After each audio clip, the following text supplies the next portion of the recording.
So, once again, good evening everyone, and these are the theories for gender concept. ये लिंग निर्धारण करने के लिए जो थ्योरीज होते हैं या फिर जो सिद्धांत होते हैं उसके बारे में बताया गया है. इंपॉर्टेंट क्वेश्चन है, फोर्थ सेमेस्टर के लिए बोल दो. अगर सपोज किसी ने पूछ लिया right about the concept of gender और what we do for the gender concept determination और what are the theories of gender, तो ये पॉइंट्स हमें लिखने हैं. ठीक है, बुक में ये मेंशन नहीं होगा बट हमें मेंशन ऐसे करना है, अच्छा अगर मार्क्स चाहिए. तो पहला थ्योरी बोलती हूँ. देखो, हमें सिंबल्स कौन देता है? सोसाइटी देता है. Society decide everything, what we wear, what we think और व्हाट वी लुक. मतलब मैं कैसे दिखूंगी, मैं कैसे पहनूंगी, मैं कैसे बोलूंगी, मैं कैसे सोचूंगी. All things are decided by the society and in society we are included. हम समाज में सबको एक साथ जुड़े हुए हैं.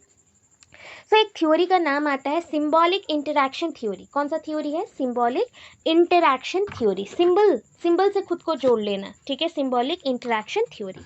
अब सिंबॉलिक इंटरैक्शन थ्योरी क्या होता है? चिन्ह से निर्धारित किया जाएगा, चिन्ह से जोड़े जाएंगे, इंटरैक्ट किया जाएगा और बताया जाएगा कि ये थ्योरी का मतलब क्या है.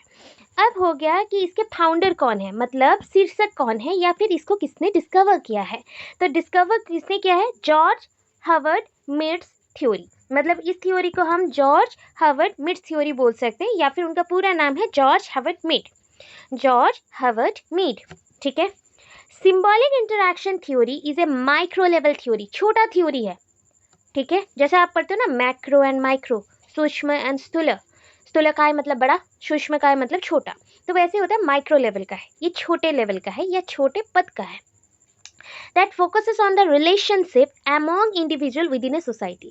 ये क्या करता है? जो भी हमारे संपर्क हैं सोसाइटी में, जितने भी लोग होते हैं उनके साथ हमारा संपर्क रहता है, जैसे मेरा और आपका है, तो इनका संपर्क के ऊपर जो एक मोहर लगता है, जैसे एक रिलेशनशिप मेंशन करें, we maintain our relationship just like a student teacher. तो स्टूडेंट एंड टीचर, ये सिंबल हमको मिला. ठीक है, ये नाम हमको मिला, तो that is called symbol interaction theory. आप मुझसे इंटरैक्ट क्यों करते हो? Because I am your teacher. मैं आपसे इंटरैक्ट क्यों कर रही हूँ? Because you are my student. और फ्रेंड होते या कलीग होते, ऐसा कुछ हो सकता था. तो यहाँ पे इसको ही बोला गया सिंबॉलिक इंटरैक्शन थ्योरी. ये कहाँ पे होगा? With in a society. This theory based on, किस पे बेस्ड करता है? देखो, this theory based on communication. हम एक दूसरे से इंटरैक्ट करते हैं, कम्युनिकेट करते हैं, इसलिए हमें एक टैग मिलता है, टैग वर्ड मिलता है. मैं आपकी टीचर हूँ, दीदी हूँ, दोस्त हूँ या कलीग हूँ, मम्मी हूँ या बहन हूँ. कुछ एक मुझे नाम मिला. क्यों मिला? ना हमारा रिश्ते से मिला. रिश्ते में क्या रहता है? कम्युनिकेशन, इंटरैक्शन, जुड़ जाना, कनेक्शंस. तो यहाँ पे फर्स्ट पॉइंट पे आता है कम्युनिकेशन. फिर उसके बाद आता है कम्युनिकेशन में क्या होता है? The exchange of meaning through language and symbols. The exchange of meaning through language and symbols. ठीक है. People make sense of their social world. यहाँ पे लोग क्या करते हैं ना, कनेक्शन होने के बाद सोशल वर्ल्ड में, मतलब सामाजिक जो हमारा ये वर्ल्ड है उसमें एक सेंस के साथ चलते हैं. विदाउट सेंस कोई नहीं चलता. मतलब मेरा और आपका जो कनेक्शन है ये ट्रू बेसिस पे होना चाहिए और ये कनेक्शन प्योर में होना चाहिए. ठीक है, इसका कोई सेंस रहना चाहिए. जैसे कि कोई लोग आके आपको ह्यूमिलेट ना कर दे या कोई नेगेटिव ना बोल दे, ना कोई आपको डिस्ट्रॉय ना कर दे, इस अकॉर्डिंग. तो ये 3 पॉइंट के ऊपर हमारा पूरा रिलेशनशिप बैठा हुआ है. फर्स्ट हम इंटरैक्ट कैसे करते हैं, that is the communication. Then second point is the exchange of meaning through language and symbols. And next होता है people make sense of their social world. ठीक है. अब पॉइंट नेक्स्ट आता है कि जॉर्ज हर्बर्ट मीड. तो ये इनका बर्थ पीरियड है 1863 एंड डेथ पीरियड है 1931. ठीक है. And is considered a founder of symbolic interaction theory. तो ये तो पहले ही लाइन में लिख चुके थे हम कि already mention in the first point, that is this theory was discovered by George Herbert Mead. So Mead student another, मतलब ये को वर्कर भी हैं और स्टूडेंट भी है. ठीक है. तो उनका नाम है हर्बर्ट ब्लूमर. इनका नाम क्या है? उनके स्टूडेंट का नाम क्या था? छात्र का नाम था हर्बर्ट ब्लूमर. तो उन्होंने ये टर्म दिया था. कौन सा टर्म? मतलब ये जो नाम मिला है सिंबॉलिक इंटरैक्शनिज्म, ये टर्म दिया था. और उसमें उन्होंने पॉइंट कुछ मेंशन किए हैं. बेसिक पॉइंट को देखो. Human interact with things based on meaning ascribe to those things. ये डिस्क्राइब नहीं लिखा गया है, एस्क्राइब लिखा गया है. प्रेस्क्राइब्ड, डिस्क्राइब्ड, एस्क्राइब 3 वर्ड्स होते हैं अलग अलग मीनिंग में. सो ह्यूमन जिसके साथ जुड़े रहते हैं उन थिंग्स के साथ ही मीनिंगफुल वे से वो कम्युनिकेट करते हैं और इंटरेक्ट करते हैं। Second point, the ascribed meaning, जो मीनिंग वहाँ से निकलता है और उस चीज़ का जो मीनिंग होता है, कम्स फ्रॉम आवर इंटरेक्शन, कैसे निकलता है ना, हम उस थिंग के साथ जुड़े हुए रहते हैं सोसाइटी में, इसलिए निकलता है।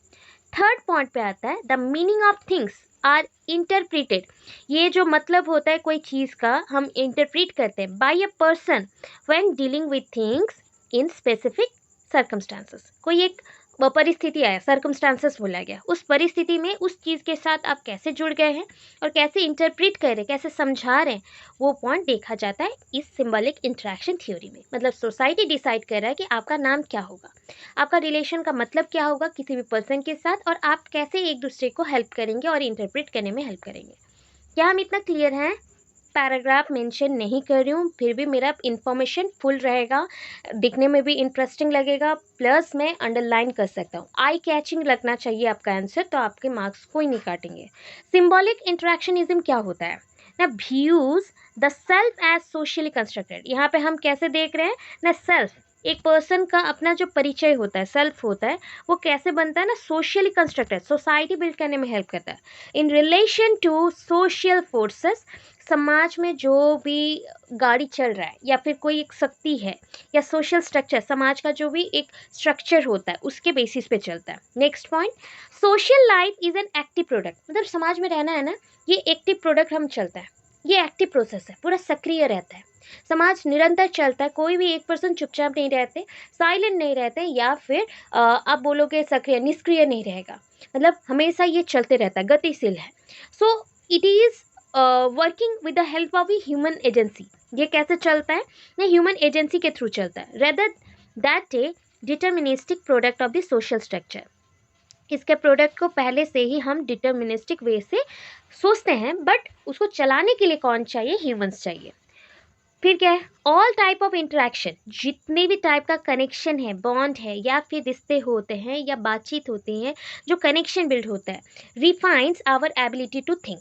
रिफाइन क्या करता है, हमारे सोचने का कैपेसिटी को बिल्डअप करता है, refines our ability to think.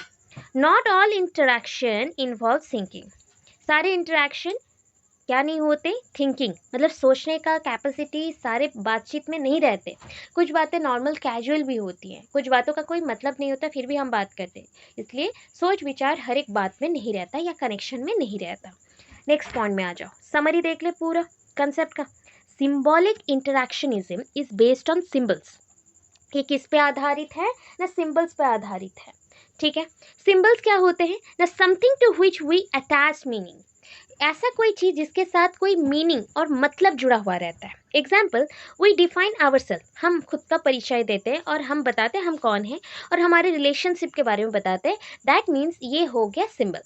जैसे आपका मेरे साथ कनेक्शन है तो एक सिंबल है ना, टीचर स्टूडेंट का, तो वैसे आप किसी के सामने अगर मेरा परिचय दोगे तो वहाँ पे इंट्रोड्यूस करोगे कि ही और she is my teacher and हमने यहाँ से बीएड किया हुआ है, वो हमारी बीएड टीचर है, ऐसे कुछ भी बोलोगे, दीज आर द सिंबल्स, वही सारे सिंबल्स होते हैं। Society is composed of symbol, पूरा सोसाइटी, ये समाज ना सिंबल से भरा हुआ है।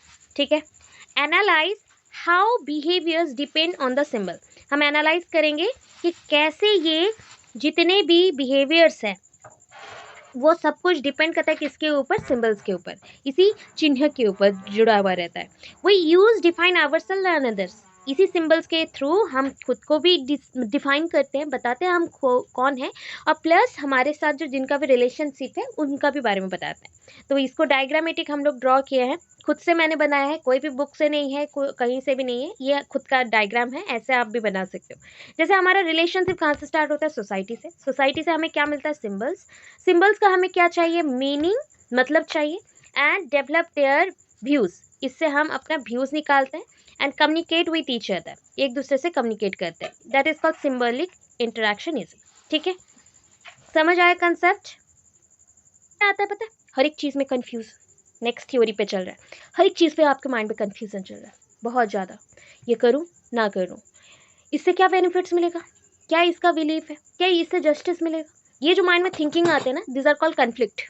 इसको क्या बोलते हैं हम, कन्फ्लिक्ट बोलते हैं। मतलब कुछ ऐसा चीज़ जिसके वजह से गड़बड़ हो सकता है, प्रॉब्लम आ सकती है, उसका सल्यूशन भी आपके पास है। सो जब भी आप काम करते हो सोसाइटी के विद इन, तो सारी चीज़ों का एक ऑर्गेनाइजेशन होता है, सेटअप होता है, सिंपल टू कॉम्प्लेक्स में। सो इन सोशियोलॉजी, सोशियोलॉजी मतलब the study about the society, ठीक है, समाज के बारे में जो पढ़ते हैं और बताते हैं तो उनको हम सोशियोलॉजिस्ट बोलते हैं, और जो पढ़ता है तो उसको सोशियोलॉजी बोलते हैं।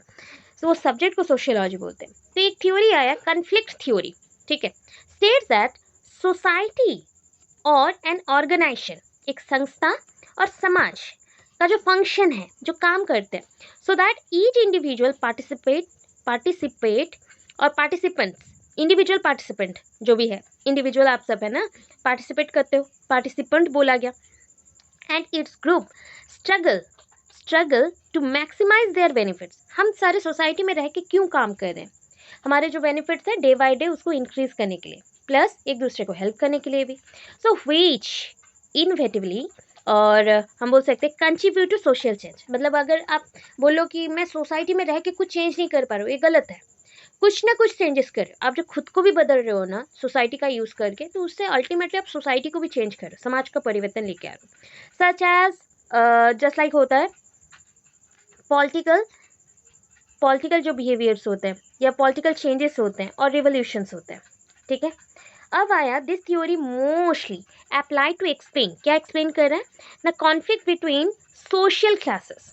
समाज में बहुत सारे क्लासेस हैं, यू नो दैट द ब्राह्मण समाज, देन क्षत्रिय योद्धा बने रहेंगे, बिजनेस करते हैं, तो उसके नीचे नीचे और भी आएंगे क्लासेस। हरिजन लास्ट है आपका, हरिजन होता है, नवशूद्र होता है आपका, और होते हैं एस टी जो भी ग्रुप्स हैं वो सारे। तो देखो ना सोसाइटी में कितने क्लासेस हैं, there are many classes, and as per this classes rich and poor का एक ना भेदभाव आ जाता है, तो कन्फ्लिक्शन वहाँ से स्टार्ट हुआ, दंगे हो गए ना।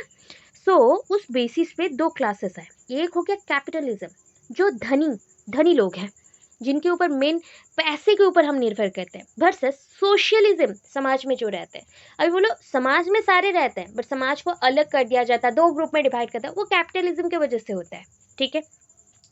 एक सोशियोलॉजिस्ट बोल रही हूँ जो इस पॉइंट पे काम कर रहे थे, that is the German sociologist है Max Weber agreed with the Marx that अच्छा रिटर्न कर लिया, द लेवल ऑफ इनइक्वालिटीज, ये जो भेदभाव होता है, इनइक्वालिटीज जो पॉइंट है ना, इस पॉइंट को लेके चल रहे हैं, the level of inequalities could also be different for the different groups, ये भी अलग अलग होते हैं अलग अलग ग्रुप के लिए, based on the education, race और जेंडर, जाति के हिसाब से, लिंग के हिसाब से, एजुकेशन के हिसाब से भी सोसाइटी में डिफरेंट क्लासेस होते हैं, एंड उसके अकॉर्डिंग भी कन्फ्लिक्ट चलते हैं, ठीक है। As long as this conflict remain separate, जितना इन कन्फ्लिक्शंस को आप अलग रखोगे, सो ना ये टोटल सिस्टम को डराएगा नहीं। So the system as a whole was not threatened, ठीक है, बट अदरवाइज क्या हो जाएगा, सब अगर मिक्स हो गए ना तो सोसाइटी के लिए बहुत बड़ा दंगा बना देगा, ठीक है, बहुत ज़्यादा कन्फ्लिक्शन एंड कन्फ्यूजन क्रिएट करेगा, एंड लोगों को एक्सक्लूड कर देगा, सारे लोग भेदभाव में आ जाएंगे, ठीक है। अभी कन्फ्लिक्ट थ्योरी का कुछ पोर्शन बोलते हो, जस्ट लाइक एक होता है concept and theory. Conflict theory depict मतलब शो करना, बताना, डिराइव करना, ठीक है, that there exist a struggle because of limited resources के वजह से बहुत ज़्यादा स्ट्रगल हो रहा है, अनलिमिटेड यूटिलिटीज ऑफ रिसोर्सेज। देखो स्ट्रगल हम क्यों कर रहे हैं, क्योंकि बहुत रिसोर्सेज कम है, ठीक है, संपत्ति आपके पास कम है, एंड उस जितना भी संपत्ति है उसका हमने क्या किया, यूटिलिटीज़ बहुत ज़्यादा कर दिया, अनलिमिटेड यूटिलिटीज़ में आ गए, यूटिलाइज कर दिया, तो प्रॉब्लम हो जाएगा। जैसे कि एक एग्जांपल देती हूँ, conflict between employ and owner, अगर employees want more salary and owner wants to distribute less salary to retain more. अभी देखो हम एम्प्लॉयज़ हैं एंड वी नीड कि हमारा सैलरी बढ़ जाए, बहुत हो गया, बहुत काम करते हैं एंड पैसा नहीं मिलता है, बट हमारा ओनर क्या नीड करेगा कि कम पैसे में कैसे काम हो जाए, तो ये भी एक कन्फ्लिक्ट है, राइट। नेक्स्ट पॉइंट पे आ जाओ, इधर आ जाओ। तो उस बेसिस पे इसका एक्सप्लेनेशन दे रही हूँ, it is in human nature to have conflict, human के नेचर में, सोसाइटी में ये क्या क्रिएट करेगा, कन्फ्लिक्ट क्रिएट करेगा। It is not like conflict is good और बैड, ये इसका मतलब ये नहीं है कि कन्फ्लिक्ट अच्छा नहीं हो सकता, बुरा नहीं हो सकता, या बुरा हो सकता है सिर्फ अच्छा नहीं होगा, ऐसा कुछ नहीं है, दोनों के दोनों हो सकता है। कन्फ्लिक्ट इज अनएवॉइडेबल फेनोमेनन, ऐसा कुछ फेनोमेनन जिसको हम बदल नहीं सकते, जिसको हम चेंजेस नहीं ला सकते, ऐसा कुछ पॉइंट है कन्फ्लिक्ट। कन्फ्लिक्ट में क्या क्या होता है, किसकी वजह से और कन्फ्लिक्ट हो सकते हैं, सुनो। Competition, revolutions and structured inequalities और स्ट्रक्चरल इनइक्वालिटीज। कंपटीशन क्या है? Scarcity of resources. अभी हम रिसोर्सेस को कितना ज़्यादा यूज़ करें उसके ऊपर भी आ जाता है। इधर रिसोर्सेस कमी पड़ रहा है और उधर हम क्या करें, कॉन्फ्लिक्ट क्रिएट करें कि रिसोर्सेस नहीं है, कैसे करेंगे, क्या होगा नहीं होगा, इस बेसिस पे। रिवोल्यूशन होता है विप्लव, चेंजेस लेके आता है। तो conflict among social classes gives rise to revolution. Conflict क्या क्रिएट करता है ना, ये क्रिएट करता है रिवोल्यूशन। कन्फ्लिक्ट की वजह से ही सोसाइटी में चेंजेस आ जाते हैं, सोशल क्लासेस में चेंजेस आ जाते हैं कि जो अपर क्लास है बहुत ज़्यादा रिसोर्सेज का यूज़ करते हैं, बहुत पैसे में खरीद लेते हैं एंड जो लोअर क्लासेस है उनको मिलता नहीं है प्रॉपर्ली। तो ये हो गया मेन पॉइंट चेंजेस का। और एक होता है स्ट्रक्चरल इनइक्वालिटीज। अब है इफ ऑल आर इक्वल, अगर हम बोलते हैं सोसाइटी में सारे लोग इक्वल हैं, there may be no reason for conflict. अगर ऐसा हो जाता स्ट्रक्चरली हम लोग सब एक साथ एक जैसे हो जाते तो कोई झगड़ा ही नहीं था, कोई रीज़न ही नहीं था चेंजेस का। ठीक है, अभी देखो नेक्स्ट क्लास कॉन्फ्लिक्ट होते हैं। एक को बोला गया, ठीक है, ब्यूरोक्रेसी, इसको हम एक साथ बोलते हैं ब्यूरो जियोसी बोल सकते हो या कि गियोसी बोल सकते हो। ठीक है, ब्यूरोक्रेसी। ब्यूरोक्रेसी क्या होता है? Members of the society holding maximum wealth, मतलब ये है रिच। ब्यूरोक्रेसी का मतलब होता है रिच वाले, रिच और कैपिटलिस्ट, मतलब जो रिच फैमिली से बिलोंग करता है और रिच होते हैं। These are in minority, number में क्या होते हैं? गरीब लोग ज़्यादा हैं एंड रिसोर्सेज उनके पास कम है, इनके पास रिसोर्सेज ज़्यादा है, धनी है, और इनके नंबर्स कम होते हैं। These are influencer and more dominating, ये ज़्यादा डोमिनेटिंग होते हैं, इन्फ्लुएंस करते हैं, इनके बिहेवियर से बहुत ज़्यादा इन्फ्लुएंस्ड होते हैं।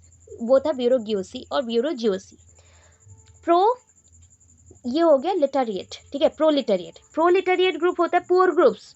अगर लिख ना सको ब्यूरोक्रेसी एंड द प्रोलिटरेट तो आप लिख देना रिच एंड पुअर क्लास के अकॉर्डिंग। द वर्किंग क्लास, ये सारे वर्किंग क्लास है, या फिर पुअर इन द सोसाइटी, जो गरीब होता है। दीज आर इन मास, बहुत सारे नंबर्स में होते हैं, and these are not in the position to influence other class, ये अदर क्लास को इन्फ्लुएंस नहीं कर सकते, ना ही डोमिनेट कर सकते हैं। ठीक है, क्या हम क्लियर हैं इतने पॉइंट तक? ठीक है, डबल नेम से ये आता है थ्योरी, बहुत इंपॉर्टेंट थ्योरी है, कॉग्निटिव डेवलपमेंट थ्योरी। सोच रहे हो ना अभी कॉग्निटिव मतलब आपका हो गया पियाजेस का कंसेप्ट वाला, हाँ वैसे ही कंसेप्ट है, सेम कंसेप्ट पे जाएंगे। और इस थ्योरी को बोलते हैं social identity theory. Social identity theory, समाज आपको आइडेंटिटी देगा, समाज आपको आइडेंटिटी देगा। कॉग्निटिव डेवलपमेंटल थ्योरी और social identity theory. So according to cognitive developmental theory, इस थ्योरी के अकॉर्डिंग क्या है? According to cognitive developmental theory, gender identity is postulated as basic organizer and regulator of children's gender learning। देखो, gender identity, किसी भी person का gender का परिचय, लिंग का परिचय, ये कैसे होता है ना? एज अ बेसिक ऑर्गेनाइजर, मतलब जैसे होता है ना, एक घर बनाने के लिए आपको बेस चाहिए, या फिर आपको ईंटें चाहिए, या फिर नीचे का ज़मीन हार्ड होना चाहिए, सख्त होना चाहिए, तभी उसके बेस पे होगा, उसी बेस पे घर बनेगा। वैसे ही ये भी आपके बॉडी में या फिर आपके पूरे माइंड में, आपके पूरे बॉडी के लिए ये एक बेसिक ऑर्गेनाइजर है, संस्था जैसा है। रेगुलेटर भी है, आपको पूरा रेगुलेट करता है। क्या रेगुलेट करेगा? बच्चे कैसे जेंडर लर्निंग करेंगे, लिंग का लर्निंग, और लिंग से रिलेटेड जो शिक्षा है उसको लेंगे।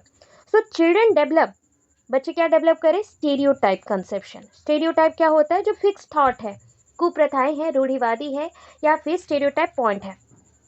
ठीक है, of gender from what they see और हियर अराउंड देम। आपका क्या होता है? सोच लो कि मेरा एक बेटा है, ठीक है, छोटा सा है, बेटा है, एंड वो जैसे सोसाइटी में जाता है, वो देखता है कि मेल ऑलवेज बाहर घूमते हैं, काम करते हैं, झाड़ू मारते हैं, कोई झाड़ूदार है तो वो काम कर रहा है, कोई गार्ड कर रहा है, कोई गाड़ी धो रहा है, या फिर कोई टीचर भी है, ऐसे डिफरेंट डिफरेंट वे से देखता है। सो उसने देखा कि सारे मेल ने क्या पहना हुआ है? पैंट शर्ट पहना हुआ है। ठीक है, सो वो डिसाइड करता है, क्योंकि वो मेल है तो अट्रैक्ट किधर हो रहा है? उसको सोसाइटी ने बोला तुम मेल हो, ये लोग सोसाइटी में मेल है, तो तुम अपने दिमाग में कॉग्निटिव में फिक्स कर लो कि यू आर ए मेल और you are a boy child and you are attracted towards your male society. Okay, how to wear pant shirts, how to go to और how to move to any societal functions और manage in the offices works etcetera. तो उस basis पे वो side में जो देख रहा है, सुन रहा है, उसको जाएगा। ठीक है, वंस से ये गर्ल के बारे में नहीं बोला, सिर्फ बॉय के बारे में बोला। गर्ल्स में वैसे होता, मदर कुकिंग कर रही है, मदर साड़ी पहनती हैं और अंकल आंटी के अंदर आंटी साड़ी पहनती है, अंकल नहीं पहनते। तो ये जो उनके माइंड में चला, फिक्स हुआ एक पॉइंट, एंड उसके बेसिस पे उसको बताया गया कि तुम्हारा जेंडर सिर्फ तुम फीमेल हो, गर्ल हो, तुमको ऐसा रहना चाहिए। तो उससे वो फिक्स्ड होके आगे चल रहा है। So once they achieve gender constancy, लिंग से आधार पे वो कांस्टेंट हो गया, फिक्स हो गया। Okay, I am a boy, so मैं फिक्स्ड हो रहा हूँ इस जेंडर में, and they believe that their own gender is fixed. इसलिए वो बिलीव कर लेते हैं कि उनका जेंडर जो है फिक्स्ड है और ये कभी बदल नहीं सकता, irreversible. They value their gender identity, and उनको अपने जेंडर आइडेंटिटी को, परिचय को वैल्यू देना चाहिए। And seek to behave only in ways that are matched, किसके साथ मैच करें, मैच्ड विथ कॉन्ग्रुएंट बोला जा रहा है। जब हम ज्वाइन करते हैं ना, जब मैचिंग हो जाता है कुछ कुछ पॉइंट इसके साथ, उसको कॉन्ग्रुएंसी बोलते हैं या कॉन्ग्रुएंट बोलते हैं, ठीक है, विद दैट कंसेप्शन। अभी इसको मैंने डायग्रामेटिक प्रेजेंट किया, ठीक है। एक पॉइंट देखो, ये रिजल्ट है, ठीक है। ये क्या है, जेंडर आइडेंटिटी, जेंडर आइडेंटिटी, ठीक है। जेंडर आइडेंटिटी, जेंडर आइडेंटिटी मतलब जेंडर का परिचय कौन देगा, सोसाइटी देगा। तो simple ability to level one self, जैसे आप घर पे सारे डब्बे लाते हो ना, बोटल्स लाते हो या डब्बे लाते हो, सब एक ही टाइप का है, एंड वहाँ पे आपने कुछ स्पाइसेस रखा है, मसाले रखे हैं, तो उसका लेवलिंग करते हो ना, ये जीरा है, ये सरसों है, ये नमक है, ऐसा ऐसा करते हो। तो वैसे ही जेंडर आइडेंटिटी एक टाइप का परिचय है जो कि सोसाइटी आपको देता है, एंड आप अपने ऊपर लेवल लगाते हो कि हाँ, बचपन से ही हम लेवल लगा लिए ये, एंड उसके बाद उसको आप फिक्स करते हो, ठीक है। नेक्स्ट है gender consistency. Consistency, consist point से आया, आप कौन सा जेंडर कंसिस्ट करते हो आपके हिसाब से, उस पॉइंट पे आपका ग्रोथ होगा, आप एक्टिविटी करोगे, ड्रेस्ड अप होगे एंड लेके चलोगे। जेंडर स्टेबिलिटी, आप किस पॉइंट पे फिक्स हो रहे हो, एंड ये पता है ओवर टाइम जैसे ही आप एक एक्टिविटी को लेके आगे चलते रहते हो कि आई एम ए बॉय और मुझे ऐसे रहना है, तो उसके साथ आपके बॉडी में ये जेंडर फिक्स हो जाता है। तो रिजल्ट क्या हुआ, जेंडर कॉन्स्टेंसी। वर्ड सारे देख लो, जेंडर आइडेंटिटी, जेंडर कॉन्सिस्टेंसी, ठीक है। हम बोलते हैं ना, this bottle consist of this this this, तो कॉन्सिस्ट मतलब रखना, उसके अंदर है, मौजूद है। कांस्टेंट मतलब फिक्स्ड हो जाना। स्टेबिलिटी मतलब धीरे धीरे धीरे धीरे बार बार प्रैक्टिस करते करते हैबिट में आ जाना, स्टेबल हो जाना। सो ये पॉइंट्स के थ्रू आपको रिजल्ट मिला जेंडर कॉन्स्टेंसी का। क्या हम क्लियर है? Theory, gender schema theory. Gender schema theories have been propose to explain the gender development. ये किससे जुड़ा है ना, जेंडर डेवलपमेंट के साथ एंड डिफ्रेंसिएशन के साथ, जेंडर डेवलपमेंट के साथ एंड डिफ्रेंसिएशन के साथ। स्कीमा मतलब क्या है, नॉलेज को पुट करना, स्कीमा, स्कीमाटिक, अरेंज करके नॉलेज को अपने दिमाग में रखना। जेंडर के थ्रू नॉलेज लिया, उसको फिक्स किया अपने दिमाग में। It is related to cognitive development theory, इससे पहले जो थ्योरी था ना उसी के साथ जुड़ा हुआ है। जेंडर स्कीमा थ्योरीज जितने भी हैं वो एक्सप्लेन क्या करता है ना, डेवलपमेंट एंड डिफ्रेंशिएशन, आप कैसे बड़े हो रहे हो एंड आपके अंदर चेंजेस कैसे आ रहे हैं। In other words schema theory include, schema theory में क्या आता है देखो, नॉलेज ऑफ एक्टिविटीज़, क्या काम कर रहे हो, कौन से काम से, कौन से एक्टिविटीज़ से नॉलेज ले रहे हो। इंटरेस्ट क्या है, कौन से काम है। पर्सनालिटी, आपका व्यक्तित्व क्या है। सोशल एट्रीब्यूट, समाज के जो भी चरित्र हैं और कैरेक्टर है उसको बताना। अबाउट जेंडर लिंक्ड एक्टिविटीज़, अभी बोला गया it's a part of gender, ये पार्ट है, जेंडर का ही पार्ट है। जेंडर आइडेंटिटी क्या डिसाइड करता है, कौन से डेवलपमेंट के अंदर आता है, जो ऊपर आपने थ्योरी पढ़ा ना उसी के अंदर आता है, कॉग्निटिव डेवलपमेंट थ्योरी में। तो एक एग्जाम्पल देती हूँ, फॉर एग्जाम्पल, ये इतना एग्जाम्पल पढ़ लोगे ये थ्योरीज खत्म हो जाएंगे। फॉर एग्जाम्पल, जेंडर लेवल मैचिंग। जेंडर लेवल मैचिंग क्या है, जेंडर लेवल matching, dolls are labelled for girls. Dolls किसको देने हैं ना, डॉल्स खिलौने जो लड़कियों, जैसे खाना पकाने का सामान हो गया, डॉल्स हो गए, तो उसको किससे लेवल किया गया है, गर्ल्स के लिए। हीरोज के जो स्टैचूज होते हैं उसको लेवल किया गया है फॉर बॉयज़ के लिए। मेनी सोशल साइकोलॉजिकल अप्रोचेस, जो दिमाग से जुड़ा हुआ हो बट समाज से उभरा हुआ है, निकला हुआ है, कहाँ से, सोसाइटी से, had been preferred to gender schema theory. इसको हम क्या बोलते हैं, gender schema theory, by different scholars. दो स्कॉलर हैं, स्कॉलर मतलब होते हैं विद्वान, उन्होंने ये कंसेप्ट दिया हुआ है। क्या, पहले ग्रुप में आते हैं बैम एंड ये हो गए Markus approach, Markus MAKUS, Markus approach, Bem and Markus approach. तो बैम एंड मार्कुस अप्रोच ने क्या दिया, they centred individual difference in GS थ्योरी। GS मतलब gender schema theory, centred individual difference, ठीक है, डिफरेंस यहाँ पे होना था, स्पेलिंग रॉन्ग है, डिफर्स हो गया है, डिफरेंसेस, डिफरेंस लिखना है, ठीक है। सो बेम एंड मार्कुस अप्रोच में it is based on this centred individual difference in GS theory. Next क्या है, मार्टिन एंड हाल्वर्सन। तो मार्टिन एंड हाल्वर्सन अप्रोच में क्या है, दे सेंटर्ड द सिमिलैरिटीज बिटवीन, ये कौन से सिमिलैरिटीज में है, जो सेम चीज़ें हैं, जैसे cognitive developmental theories and GS theories में जो सेम पॉइंट्स हैं उसके ऊपर काम कर रहा था। जैसे एक पर्सन को पता चला कि वो मेल है, तो मेल के रिलेटेड जितने भी एक्टिविटीज़ हैं वो फेस करता है और उसको अपने दिमाग में फिक्स करता है। तो ये है इतना पॉइंट 4 थ्योरीज का, छोटा छोटा करके दिया है शॉर्टकट में, लेंथी नहीं करना था इसलिए 6 पेज में बस दिया है। 6 पेज को अपने कॉपी में लिखोगे वो 5 पेज 5.5 इतना ही आएगा आपके कॉपी में, 5 पेजेस में हो जाएंगे। क्या हम इतना क्लियर हैं? नेक्स्ट कंसेप्ट को अटेंड कर सकते हो। आजकल का मतलब इम्पॉर्टेंट डिबेट का भी क्वेश्चन है, ये टॉपिक है वही women empowerment, status of women in ancient and medieval period in India, ये भी लिखवा दूंगी नेक्स्ट में, एंड ये कॉमन क्वेश्चन है, ठीक है। अब हम इसको एक्सप्लेन करें, एलुसिडेट अबाउट वुमेन एम्पावरमेंट, बहुत इंपॉर्टेंट क्वेश्चन है। 4th सेमेस्टर एएनयू बच्चों के लिए बोल दूं, बार बार बोल रही हूँ कि 4 यूनिट में सेम क्वेश्चन है, बस उसका क्वेश्चन का पैटर्न या थोड़ा सा क्वेश्चन को घुमा के ट्विस्ट करके दिया है। आप लोगों का जो कुरुक्षेत्र बच्चे हैं, आप लोगों का डायरेक्ट क्वेश्चन आएगा, ठीक है, कंफर्म है डायरेक्ट क्वेश्चन आएगा। तो यहाँ पे हम पक्के कर रहे हैं कुरुक्षेत्र बच्चों के लिए 16 मार्क्स एंड वाईवीयू एंड एएनयू के लिए 15 मार्क्स। सो कंफर्मेशन के साथ इसको मैं स्टार्ट कर रही हूँ आज जितना होगा इट्स ओके, एक पेज भी हो जाए तो बहुत बड़ी बात है, एंड नेक्स्ट क्लास में मैं पूरा कंप्लीट करवा दूँगी, ठीक है। ईजी भी है, खुद भी पढ़ सकते हो, फिर भी हम मंडे के क्लास में पूरा कंप्लीट कर लेंगे, उसके बाद भी एक्स्ट्रा क्वेश्चन कर लेंगे, ठीक है। एंड मंडे में मैं रिलेटेड टू जो भी प्रोसेसेस हैं, equity and equality, gender inequalities, वो पॉइंट को भी करवा दूँगी, ठीक है। इंपॉर्टेंट क्वेश्चन चल रहे हैं, चलो। So elucidate about the women empowerment, हम इसको हिंदी में बोलते हैं, एलुसिडेट का मतलब होता है एक्सप्लेन, डिस्क्राइब, ठीक है, एक्सप्लेन करो वुमेन एम्पावरमेंट के बारे में। वुमेन एम्पावरमेंट हिंदी में बोला जाता है नारी सशक्तिकरण, और हम बोल सकते हैं कि हम एजुकेशन क्यों नीड करते हैं, गर्ल्स एजुकेशन क्यों चाहिए, लड़कियों को पढ़ाना क्या नेसेसरी है, तो उस बेसिस में भी क्वेश्चन आ सकता है, यही आंसर बनेगा। सो जहाँ पे आप गर्ल्स एजुकेशन के बारे में वर्ड आ जाए तो यहाँ पे एक चीज़ बस ऐड कर देना है, women empowerment and girls education, ठीक है, एक एक्स्ट्रा वर्ड लिखना है, बस आंसर चेंज हो जाएगा। Women empowerment and girls education लिख दो, अभी से ही लिख देना, दोनों के लिए हो जाएगा। Is the process of increasing the authority and responsibilities of individual and groups to make choices and to freedom और ट्रांसफॉर्म दो choices into the desired actions and outcome.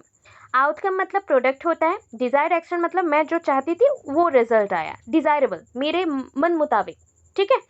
Women empowerment and girls education क्यों need है ना, process, एक process है जिसके through हम authority बढ़ा सकते हैं, प्लस रेस्पॉन्सिबिलिटीज बढ़ा सकते हैं इंडिविजुअल्स का और ग्रुप्स का, टू मेक चॉइसेस, कि अपने हिसाब से आप चॉइस ले सको कि ये सोसाइटी को हमें बदलना है, और मैं खुद के हिसाब से कोई डिज़ायरेबल काम, मेरे मन मुताबिक मैं काम कर सकूं या फिर रिजल्ट्स दे सकूं। ये हो गया इंट्रोडक्शन।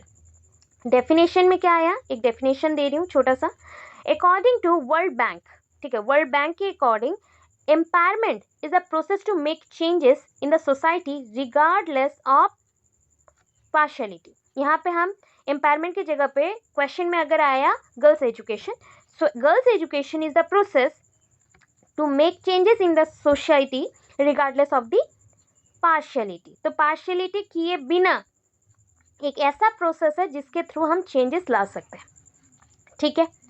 दोनों के लिए डेफिनेशन सेम दे सकते हैं हम। कंसेप्ट में आ जाओ, कंसेप्ट में क्या बोला ना, women empowerment has 5 components. Women empowerment का या गर्ल्स एजुकेशन के लिए 5 चीज़ें होती हैं, 5 कंपोनेंट्स होते हैं। पहला चीज़ है, हमें क्या बढ़ेगा, देखो, सेंस ऑफ सेल्फ ओथ, आपका अपना वैल्यू है, अस्तित्व होता है, वो चीज़ को निकालना, उस चीज़ को फील करना। Their right to have to determine the choices, उनके राइट्स होना कि वो उनका अधिकार है, कुछ चूज़ कर सकते हैं और डिटरमाइन कर सकते हैं, फिक्स कर सकते हैं कि मेरा चॉइस ये है, मैं ऐसे करूँगा। नेक्स्ट, नेक्स्ट पॉइंट है their right to have access to opportunities and resources. कैसे कोई अपॉर्चुनिटीज को लेना है या रिसोर्सेज को एक्सेस करना है, मतलब मेरे पास संपत्ति है, उस संपत्ति का कैसे मैं व्यवहार करूं। मैं देख रहा था क्या ना, मैं इतना देख रहा था पहले कि मैं मेल हूँ या फीमेल हूँ, क्योंकि मेल को ही अलाउ रहता है कि रिसोर्सेज को यूज़ करना।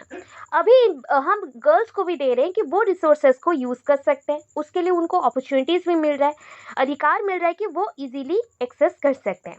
Next point their right to have the power to control their own life. उनके पास अधिकार होगा कि वो अपने जीवन को खुद से चला सके, कंट्रोल कर सके, घर के अंदर भी घर के बाहर भी, ठीक है, within and outside the home.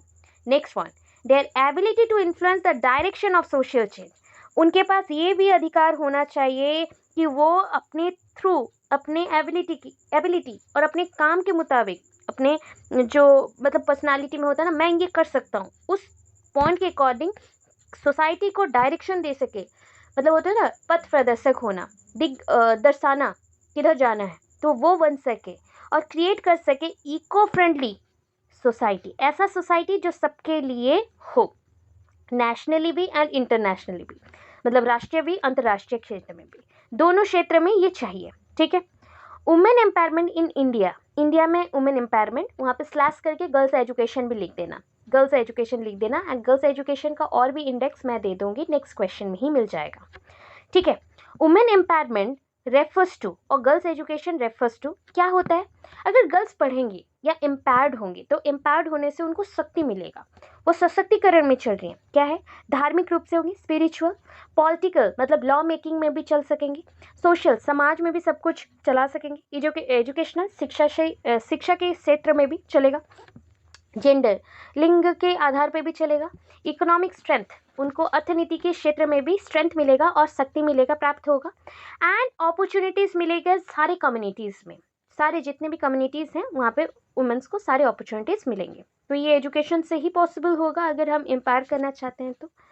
Total population as per 2011 census, 2011 का जो सेंसस है उस हिसाब से अगर देखा जाए तो कितने मिलियन लोग हैं, देखो ना, 1210, that is 1210.2 million, almost equal to the combined population of, कितने कंट्रीज को कंबाइन करने से ये पॉपुलेशन के साथ सेम होंगे, देखो USA, Indonesia, Brazil, Pakistan, Bangladesh and Japan, इन सबको मिला दो, इस पॉपुलेशन के साथ सेम होगा, इस अमाउंट के साथ सेम होगा।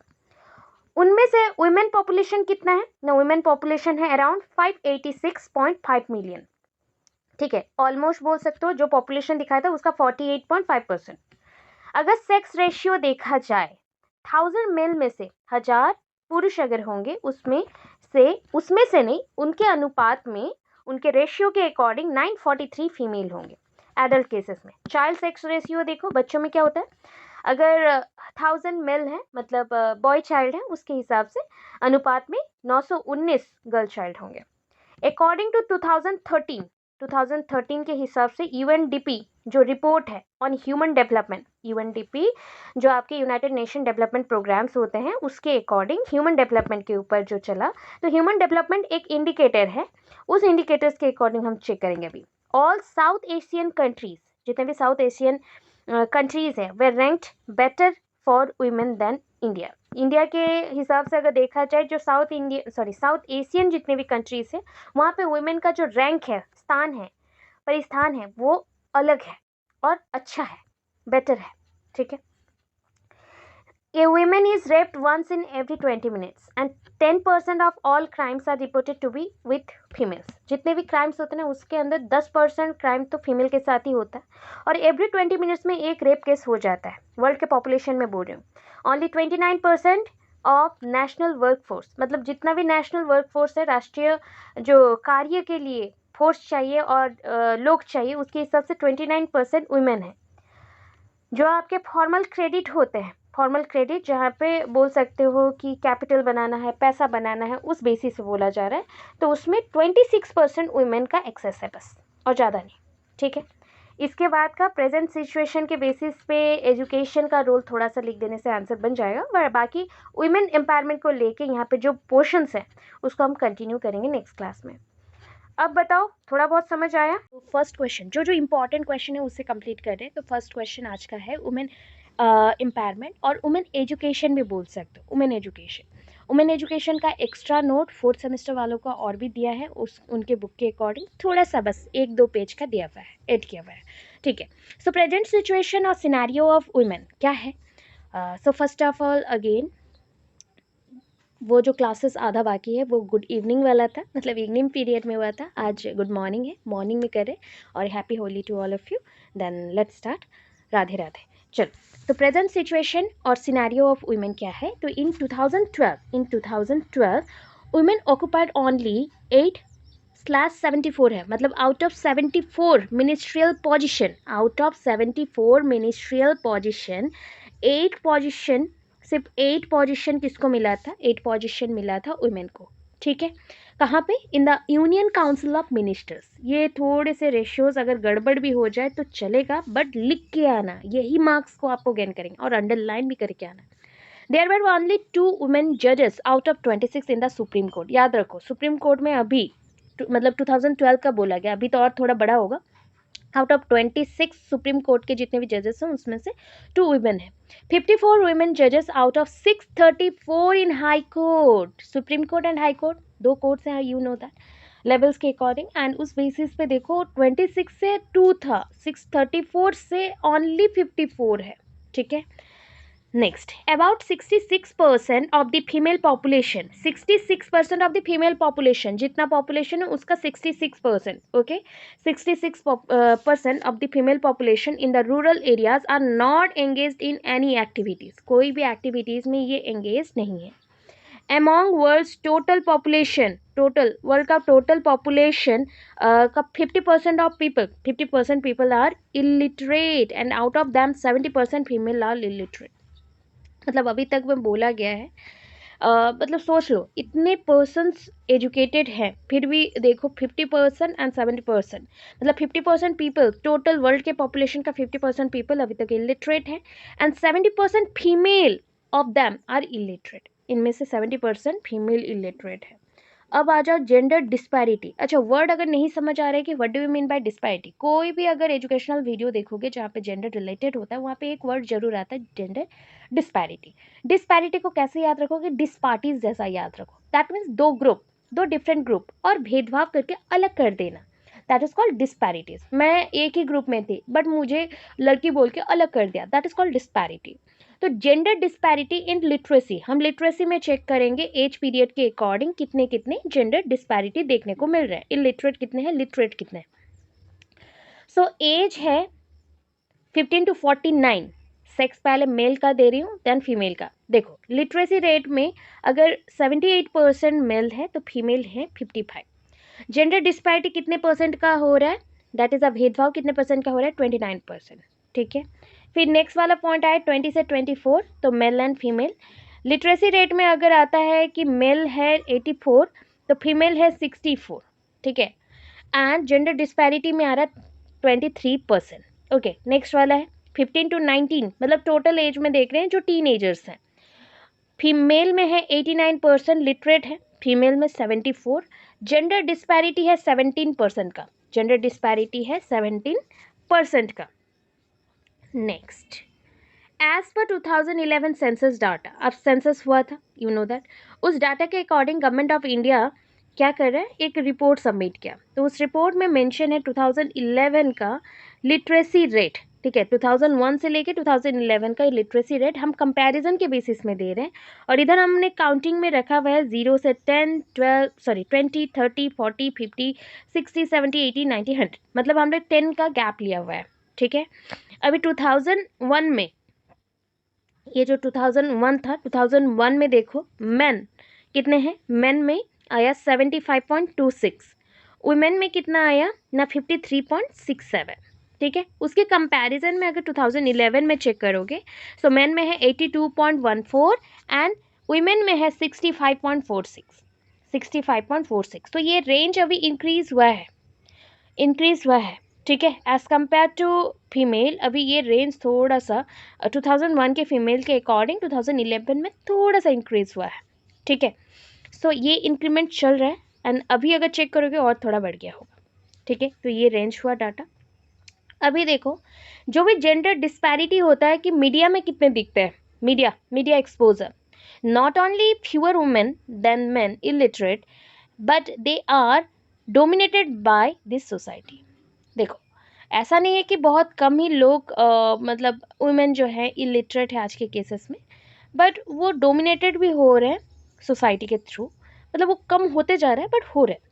The number of female who are educated, जो एजुकेटेड हैं, नॉट ओनली चेंज, मतलब are educated not only change the society but also regularly expose to media. देखो, जो चेंज लेके आ रहे हैं लिटरली वही इन मतलब मीडिया के सामने भी आ रहे हैं। मीडिया का फोकस क्या रहता है, जो कुछ करता है उसके पीछे भागता है। तो अभी देखो, फीमेल अगर कुछ कर रहे हैं सोसाइटी के लिए, चेंज लेके आ रहे हैं, तो ऑब्वियस है ना, मीडिया एक्सपोजर वही होंगे, मीडिया में वही दिखेंगे, टीवी में, रेडियो में आएंगे, यूट्यूब में आएंगे, ये सब में आएंगे, न्यूज़पेपर में आएंगे। अमॉन्ग द पॉपुलेशन एज जो आपका 15 to 49 का है, men are 2 times more employed than female. अगर मैं बोल दूँ कि एज पीरियड है 15 से लेके 49, तो आप एक कंपैरिजन देख लो। हाँ, आज के टाइम पे अगर राउरकेला में चेक कर रहे हो तो women also educated, women are also getting jobs permanently और privately etcetera. But in case of total India और द वर्ल्ड, 15 to 49% ओनली जो पॉपुलेशन है, इन बिटवीन दैम अगर मैं कंपेयर करूँ मैन एंड वुमेन का, तो मैन का जो एम्प्लॉयड है, मतलब man are employed basically 2 times more, दुगना है as compare to the female के केसेस के अकॉर्डिंग। एज पर अर्निंग कंट्रीब्यूशन, मतलब होता है ना, मैं अर्न कर रही हूँ तो मेरा फैमिली चलाने के लिए, घर बनाने के लिए और प्रॉपर्टी बाई करने के लिए, मेडिकेशन के लिए, सब कुछ के लिए अभी देखते हैं कितना अर्निंग कंट्रीब्यूशन रहता है। बिकॉज हम लोग ये देखा कि एम्प्लॉयड के केसेस में मेल्स आर मतलब मेल्स और जो मेन हैं वो एम्प्लॉयड ज़्यादा हैं, दुगना है, तो उस केसेस में ये भी ज़्यादा उनका रहेगा। सो 64% वुमेन है तो 91% मेन है, मतलब कंट्रीब्यूशन उनका।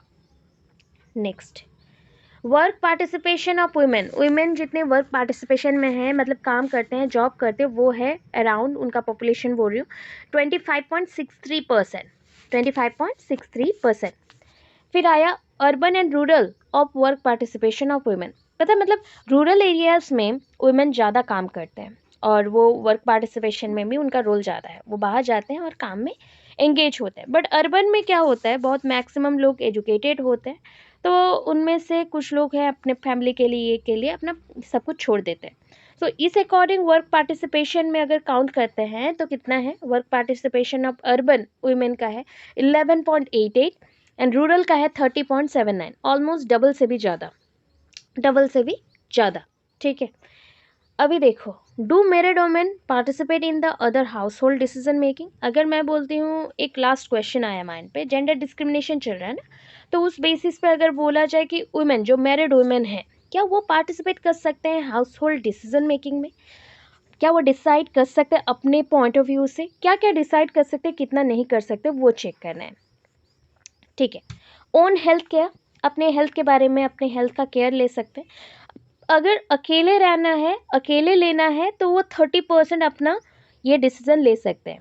ठीक है, बट लास्ट जो नेक्स्ट 70% बच गया ना, वो उनको जॉइंट डिसीजन लेना पड़ेगा उनके हस्बैंड के साथ ही या फैमिली के साथ ही।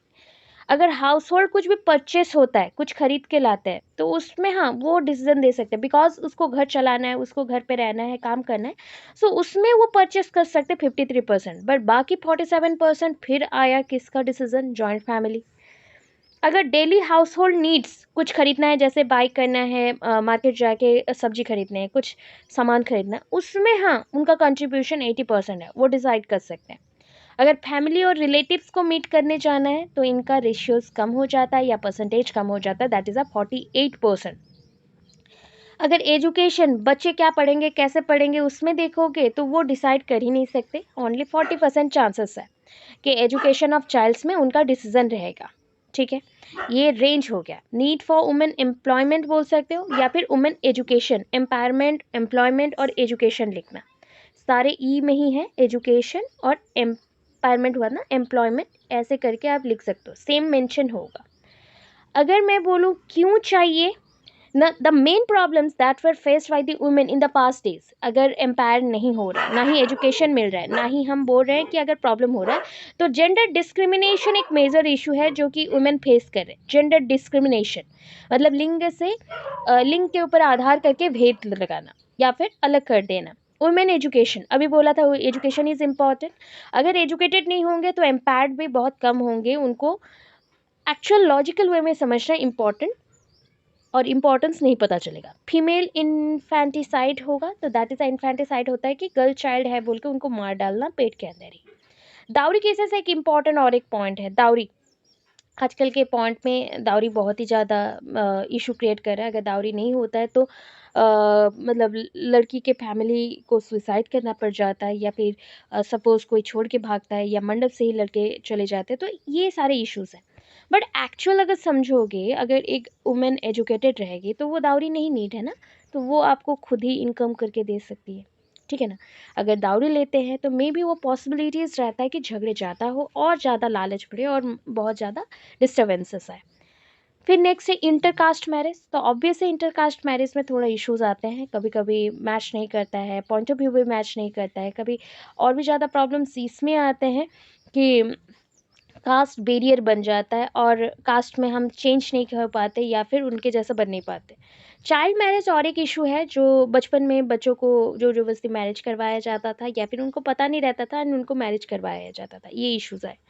अभी अगर एम्पायर करना ही है इन लोगों को तो कैसे करें? एजुकेशन देखें, पहला पॉइंट है हमारा providing education and adult education to everyone. जैसे उनको एडल्ट एजुकेशन में वोकेशनल एजुकेशन भी रहता है, उनको प्रोवाइड किया जाए, स्किल्स डेवलप्ड हो एंड आफ्टर दैट वो कहीं पे भी जॉब गेन कर सके। सेल्फ एम्प्लॉयमेंट, खुद का बिजनेस स्टार्ट कर सके, माइक्रो बिजनेस ही क्यों ना हो स्टार्ट कर सके।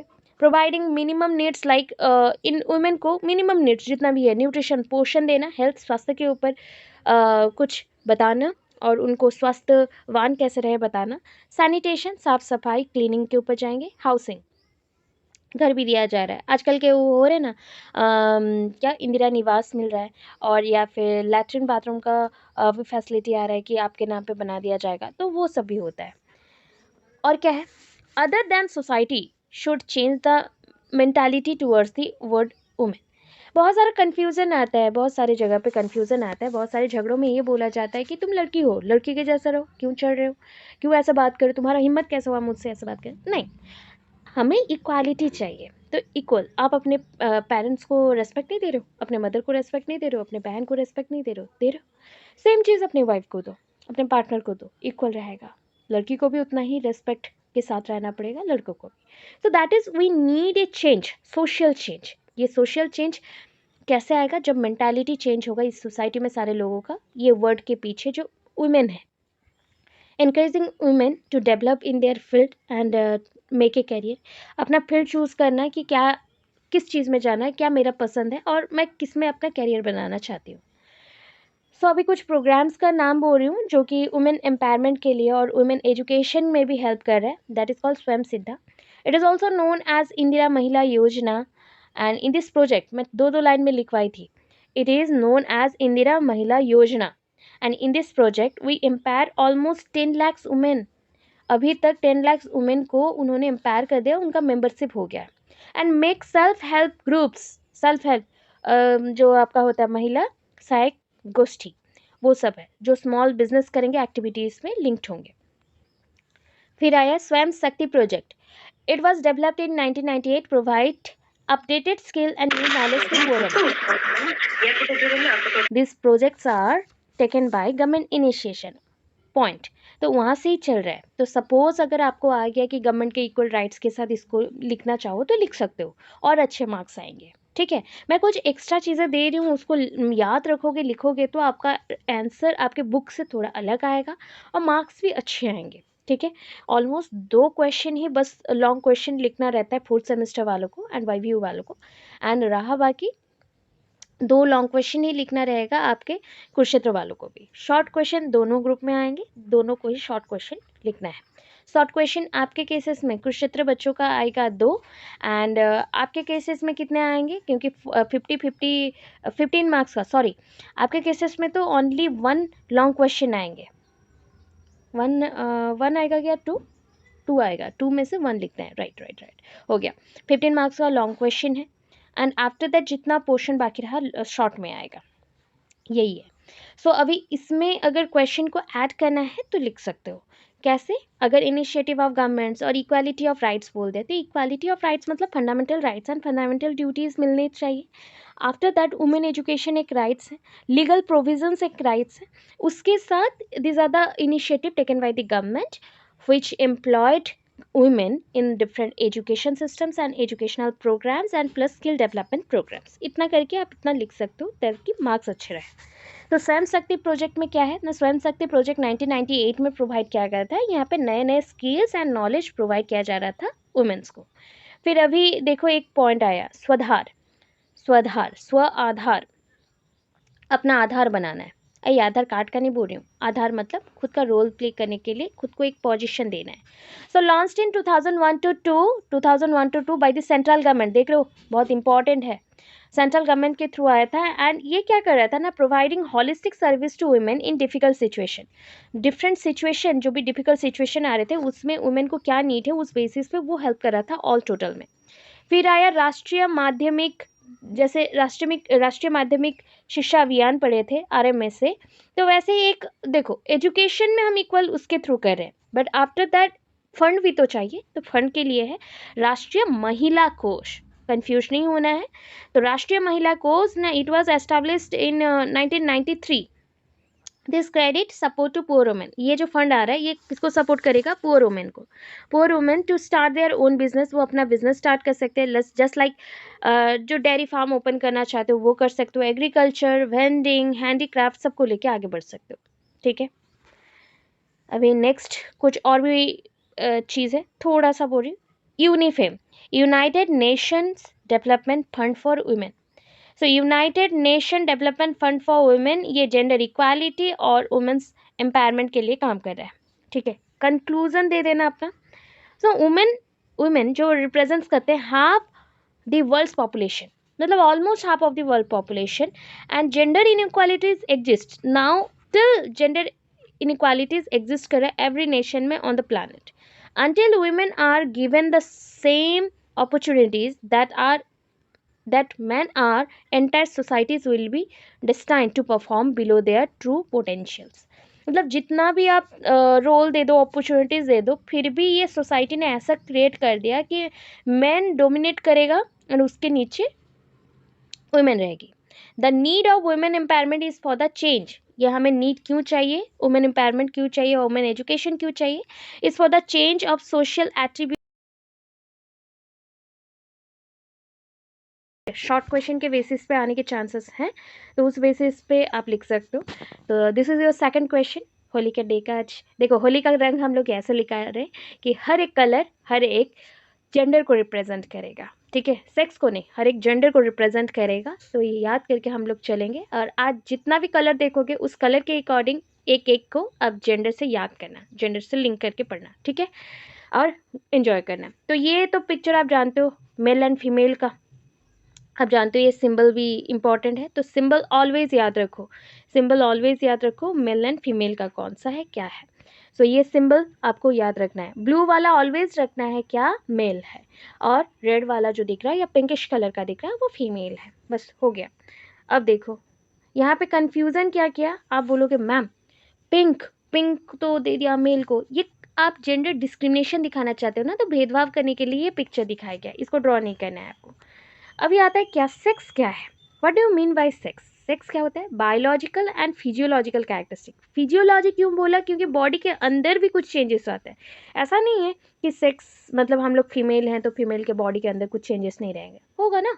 Just like the breast development हो रहा है, जेनिटल पोर्शन और सेक्सुअल पार्ट में कुछ चेंजेस हैं, और बॉडी के फीचर्स में चेंजेस है। फीमेल का बॉडी ऑलमोस्ट सॉफ्ट सॉफ्ट सा होता है, सब बॉडी होता है, एंड बल्कि पोर्शन रहता है उनके हिप से थाई के अंदर।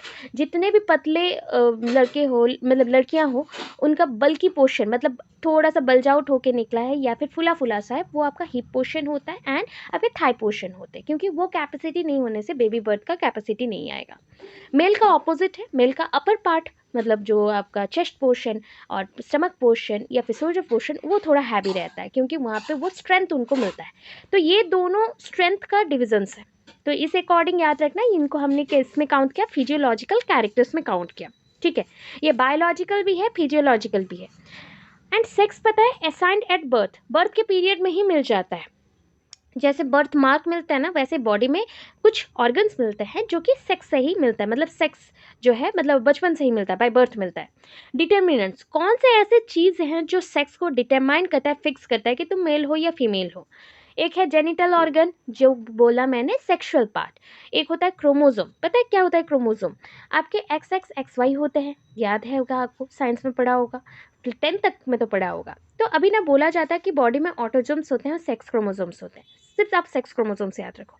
अगर XX ज़्यादा लिया गया और XX है तो वो फीमेल होती है, वुमेन और फीमेल होती है। X और Y हो गया, मतलब एक X होगा एक Y होगा, देन ये मेल है। ये कैसे आता है ना, सपोज देखो अगर मैं यहाँ पे बोलती हूँ ये X है, मतलब फीमेल से आया है एक क्रोमोसोम, इसको मैं ना मल्टीप्लाई कर रही हूँ Y के साथ, ठीक है। तो Y कौन सा है, मेल है, ये फीमेल है, सॉरी फीमेल है। दोनों को जब हम मिक्स करेंगे तो हमें क्या मिलेगा, XY। अगर सोच लो ये ऐसा कंडीशन होता कि मैम कैसे हम जानेंगे कि हमारा मेल होगा या फीमेल होगा चाइल्ड, तो ये डिसाइड ऐसे होता है, दो दो लिया जाता है, क्योंकि एक फीमेल के बॉडी में डबल X होते हैं, एक मेल के बॉडी में एक X होता है एक Y होता है। इससे मुझे कितने वेराइटीज़ का क्रोमोसोम मिलेगा, एक ही टाइप का क्रोमोसोम मिलेगा XX, इसमें कितने मिलेगा, दो वेराइटीज़ मिलेंगे XY। अगर अभी मैं क्रॉस करती हूँ तो क्रॉस ऐसे होगा, फिर से ऐसा ऐसा होगा। तो अगर देखोगे ना XX XY then XX XY, ठीक है। तो अगर चेक करो 50:50, मतलब 50-50% में आया कि अगर एक इंसान का 4 बच्चे हो रहे तो 4 बच्चे में से 2 होने का चांसेस है मेल, 2 होने के चांसेस है फीमेल। अब बोलोगे मैम मगर तो होता नहीं है ऐसा, क्यों नहीं होता है, कि कुछ कैरेक्टर होते हैं डोमिनेंट हो जाते हैं, डोमिनेंट होते हैं। मतलब अभी सोचो स्ट्रॉन्ग अगर हो गया XY के अंदर Y, तो Y क्या करेगा, जो फीमेल का कैरेक्टर है उसको सप्रेस कर देगा, दबा देगा कि तुम एक्सप्रेस मत करो, मैं एक्सप्रेस करूँगा। तो उसमें मेल कैरेक्टर आ जाता है। तो ऐसे करके आपका क्रोमोसोम डिसाइड करता है कि मेल होगा या फीमेल होगा। उसके बाद बॉडी के हॉर्मोन्स भी हैं, जैसे कि कुछ हॉर्मोन्स का नाम आपको बता दे रही हूँ, आपके बॉडी में है फीमेल हो ना, तो इस्ट्रोजन है, ठीक है, इस्ट्रोजन है, और एक क्या है, प्रोजेस्टेरन है, प्रोजेस्टेरॉन है, प्रोजेस्टेरॉन, ठीक है। मेल में क्या होगा मैम, टेस्टोस्टेरन है, और इसको बोलते हैं टेस्टोस्टेरॉन, या बोल सकते हो क्या, एंड्रोजन, एंड्रोजन, ठीक है। इसका मतलब हो गया ये आपके मेल हार्मोन्स हैं, ये आपके फीमेल हार्मोन्स हैं, जो आपके बॉडी को मेल और फीमेल में कन्वर्ट करने में हेल्प करता है, पूरा स्ट्रक्चर सेक्सुअली मतलब पूरा बॉडी को बनाने में हेल्प करता है। अभी इसके बेसिस में कितने कैटेगरीज आते हैं ना, 3 कैटेगरीज आते हैं, मेल फीमेल इंटरसेक्स, जो बीच के होते हैं। ये कैसा है ना, ये इनहेरिटेड होता है, क्योंकि chromosomes one generation to next generation जाता है, और उसी जनरेशन टू जनरेशन जब जा रहा है उसी के साथ आपके सेक्स भी डिसाइड होता है। डिफ़िकल्ट टू चेंज, इसको क्या चेंज कर सकते हैं, नहीं, ये पहले से ही कन्फर्म्ड होता है बॉडी में, बाय बर्थ मिलता है। अगर चेंज करना ही है तो हॉर्मोन्स लेना पड़ेगा, अगर चेंज करना ही है तो आपको मेडिसिन खाने पड़ेंगे, ऑपरेट करना पड़ेगा, बहुत कुछ। तो इसको एक्सप्लेन किया गया है और एक थ्योरी से, सेक्स रीअफर्मेशन थ्योरी। सेक्स रोल को क्या आप चेंज कर सकते हो, नहीं, क्योंकि ये सोसाइटी आपके सेक्स के बेसिस पे आपको रोल देता है। एंड ये क्या है ना, बायोलॉजिकल कॉन्स्ट्रक्ट है, बायोलॉजिकल कॉन्स्ट्रक्ट है, सोशल कंस्ट्रक्ट और बायोलॉजिकल कॉन्स्ट्रक्ट बोल सकते हो। बट अगर बोला गया कि बायोलॉजिकल कॉन्स्ट्रक्ट, तो बॉडी के अंदर ही हो रहा है, बॉडी में हो रहा है। सोशल कंस्ट्रक्ट आपका इसलिए जेंडर को प्रिफर्ड किया गया है, ना कि सेक्स को। अब देखो जेंडर क्या है ना, gender social and legal status है, मतलब सोशली कंस्ट्रक्टेड और लीगली कंस्ट्रक्टेड, मतलब ये रूल लॉ के अकॉर्डिंग मिलता है एंड ये सोसाइटी फिक्स करता है। एंड सेल्फ जेनरेटेड है, बॉडी में खुद ही जेनरेट हो जाता है, ऑब्वियस हो जाता है, बट सोसाइटी के डिसाइड करने के बाद सेक्स के बेसिस पे, थोड़ा सा सेक्स के इम्पोर्टेंस यहाँ पे हम देंगे, सेक्स के आधार पे आपको जो जो रोल सोसाइटी देना चाहता है देगा, उसी रोल्स के बेसिस पे आप खुद को चेंज करते जाओगे। क्या क्या डिटरमाइंट्स और डिटर्मिनेंट्स हैं, नॉर्म्स है मतलब रूल्स, सोसाइटी के नॉर्म्स हो गए, रूल्स हो गए, रिलेशनशिप हो गया। कैटेगरीज क्या है इसके? कैटेगरीज ना आप बोल सकते हो कि बहुत सारा कॉम्प्लेक्स है। दिस आर द कैटेगरीज, ये सारे कैटेगरीज हैं। अब आज हम कलर्स के ऊपर बहुत सारा चीज़ को सीखेंगे।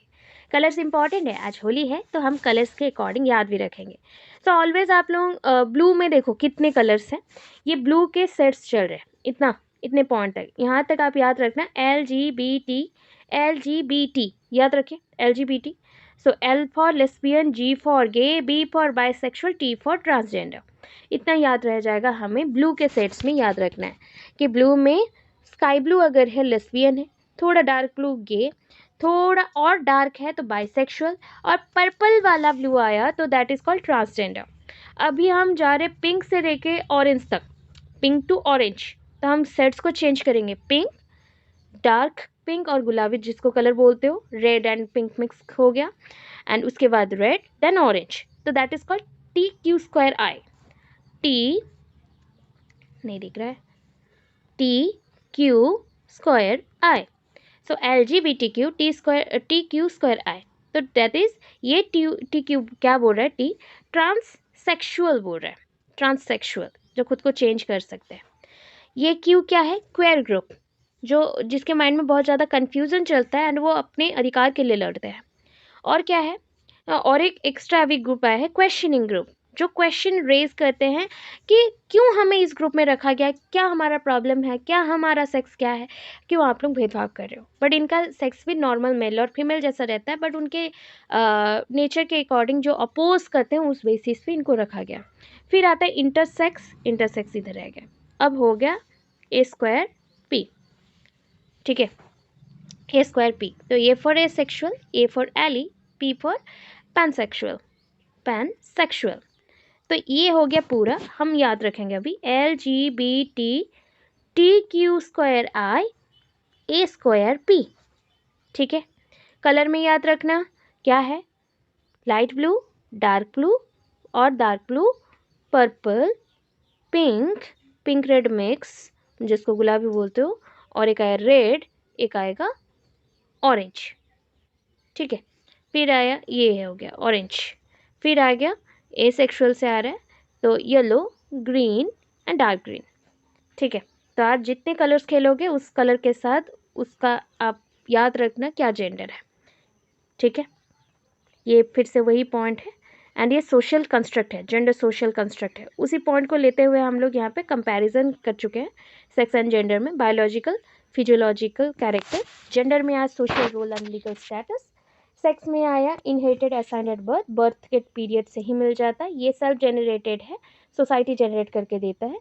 डिटर्मिनेंट्स क्या क्या है? जेंडर, क्रोमोसोम्स, हार्मोन्स, यहाँ पे डिटर्मिनेंट सोसाइटी है।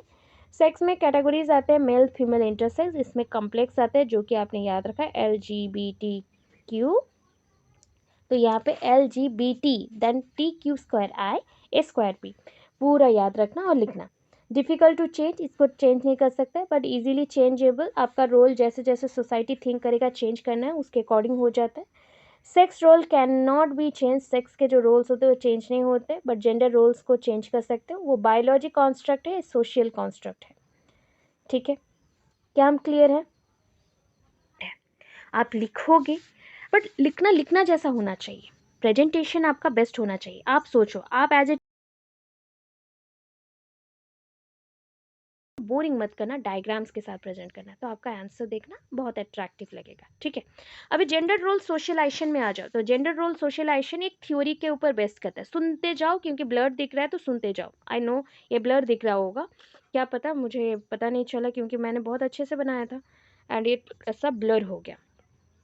मे बी इसका ये कम हो गया, रिजोल्यूशन कम हो गया या कुछ, तो ये थोड़ा सा ब्लर दिख रहा है, कोई बात नहीं। So gender role socialization theory is based और believe to be based on social learning theory. Social learning theory, अच्छा मुझे याद करवाओ कौन सा थ्योरी सोशल लर्निंग थ्योरी है और किसने दिया था? कुरुक्षेत्र स्टूडेंट्स, आपको याद होगा, हमने थ्योरी पढ़ा हुआ है लर्निंग टीचिंग में, वहाँ पे सोशल लर्निंग थ्योरी। अब भी नेक्स्ट क्वेश्चन आपका स्टार्ट हुआ लॉन्ग क्वेश्चन, ये है सोशलाइजेशन प्रोसेस, हाउ ये socialization process change the gender और कंस्ट्रक्ट द जेंडर और डिस्क्रिमिनेट द जेंडर ऐसे टाइप के क्वेश्चन आए, वहाँ पे सोशलाइजेशन वर्ड आ गया मतलब ये नोट्स लिखना है। ये जो मैंने प्रोवाइड किया अपने माइंड में फिक्स करो, अपने अकॉर्डिंग लिखो। किसी भी पर्सन का सोसाइटी के साथ क्या रोल होता है, बहुत ही स्ट्रांग रिलेशनशिप होता है। आपका और मेरा रोल बहुत स्ट्रांग है, and we are living in a society. हम एक सोसाइटी में रहते हैं। इस सोसाइटी को अभी हम मैं नाम दे सकती हूँ कि ये एजुकेशनल सोसाइटी है, बट सोसाइटी तो है group of person living together, sharing their responsibilities, sharing their opportunities and thoughts, is called society. यही है। एंड जो रोल प्ले करता है that is called the social ability वाला रोल और सोशल रोल, और the process by which we get our role, we are getting our role. हमें जिस प्रोसेस के थ्रू रोल्स मिलते हैं उसको बोलते हैं सोशलाइजेशन प्रोसेस। तो अब सोशलाइजेशन प्रोसेस पहले पढ़ चुके हो कि what do you mean by socialization, and how the socialization process again decide the different type of characters और डिफरेंट टाइप ऑफ जेंडर। उसी के बेसिस पे आज का क्वेश्चन है। आप बोलोगे मैम जो पहले पढ़ा था उसको लिख दे क्या? वो चीज़ तो आएगा ही कि एजेंसीज ऑफ सोशलाइजेशन प्रोसेस, वो सब कुछ आएगा, बट यहाँ पे मेनली एक एक एजेंसीज को लिखने के बाद जेंडर लिखना है, क्योंकि society society is a big challenge, big wave, big barrier also, sometime big opportunity also. तो इस टाइप के रोल को कैसे आप डिसाइड करते हो, उसको एक्सप्लेन करने के लिए सोशल लर्निंग थ्योरी आया। एंड सोशल लर्निंग थ्योरी को किसने दिया था? अल्बर्ट बंदूरा ने। Social learning theory, as per the social learning theories बहुत सारे और भी थ्योरीज हैं जिसके ऊपर ये बेस्ट करता है, जैसे हो गया कंडीशनिंग थ्योरी और ऑपरेंट कंडीशनिंग थ्योरी। जो ऑपरेंट कंडीशनिंग थ्योरी और कंडीशनिंग थ्योरी है वो किसने दिया था? आपके सुन लो पहले, स्किनर एंड आपका क्लासिकल कंडीशनिंग थ्योरी दिया था पैवलॉव ने, और ऑपरेंट कंडीशनिंग थ्योरी दिया था स्किनर ने। तो उनके अकॉर्डिंग पता है, मतलब जो भी रोल सेटिंग होता है, सेटिंग बोलते हो ना, बाल को सेट करते हो कि नहीं, अपने ड्रेसेस सेट करते हो, तो सोचो वैसे रोल सेटिंग, आपका जो कैरेक्टर है, आपका जो बिहेवियर है, वो भी सेट करता है कौन? सोसाइटी। और ये कैसे आता है सोसाइटी से? एज ए स्टिमुली आता है, और इसीलिए स्टिमुली के बेसिस पे क्या देते हो? रेस्पॉन्स। इसलिए ये पहला पॉइंट आया कि mediating processes occurs between stimuli and response. Again second point दिया, बिहेवियर एक टाइप का लर्निंग प्रोसेस है। बिहेवियर को हम लर्न करते हैं एनवायरमेंट से, और ये किसके थ्रू जाता है? ऑब्जर्वेशनल लर्निंग के थ्रू। ठीक है। जेंडर सोशलाइजेशन अभी क्या होता है, अगर मैं बोलूँ समटाइम्स, ये पिक्चर देखो, पिक्चर थोड़ा ब्लर है बट क्लियर दिख जाएगा आपको। तो ये होता है मेन। मेन का माइंड में क्या चल रहा है कि मुझे बाहर जाना है, मुझे एरोप्लेन में चढ़ना है, मुझे बाइक ड्राइव करना है, मुझे एक स्किल सीखना है, मुझे वीडियो गेम्स खेलना है, पैसे कमाने हैं, ऐसा। फीमेल का क्या चल रहा है? मुझे प्यार चाहिए, मुझे क्वीन जैसा ट्रीटमेंट मिले, मैं घर पे सबसे आज़ादी में रहूं, एंड फैमिली में जितना भी हैप्पीनेस हो सके मेरे थ्रू हो, मुझे मेकअप भी चाहिए, मुझे पढ़ाई भी चाहिए, मुझे घर संभालना भी है। तो ये चीज़ जो रोल्स हमने सेट किया है कि ब्लू ब्लू कलर याद रखना ऑलवेज मेल के लिए होता है, एंड पिंक कलर डिज़ाइन किया गया है फीमेल के लिए। तो ये जो प्रोसेस मैंने बोला, जो वैल्यूज़ हैं, जो बिलीव्स हैं, एट्रीब्यूट्स हैं, ये सब कुछ मिलता है जेंडर सोशलाइजेशन प्रोसेस के थ्रू। तो जेंडर रोल सोशलाइजेशन क्या है ना? एक टेंडेंसी है। सुन लो, ब्लर आ रहा है ना, दिख जाएगा, जब लिखोगे दिख जाएगा। ये थोड़ा सा ब्लर क्यों हो गया पता नहीं, बाकी का ठीक चल रहा है, ये ब्लर हो गया, कोई बात नहीं, सो सॉरी। इसको मैं मैनेज करने को ट्राई करूँगी, ठीक है।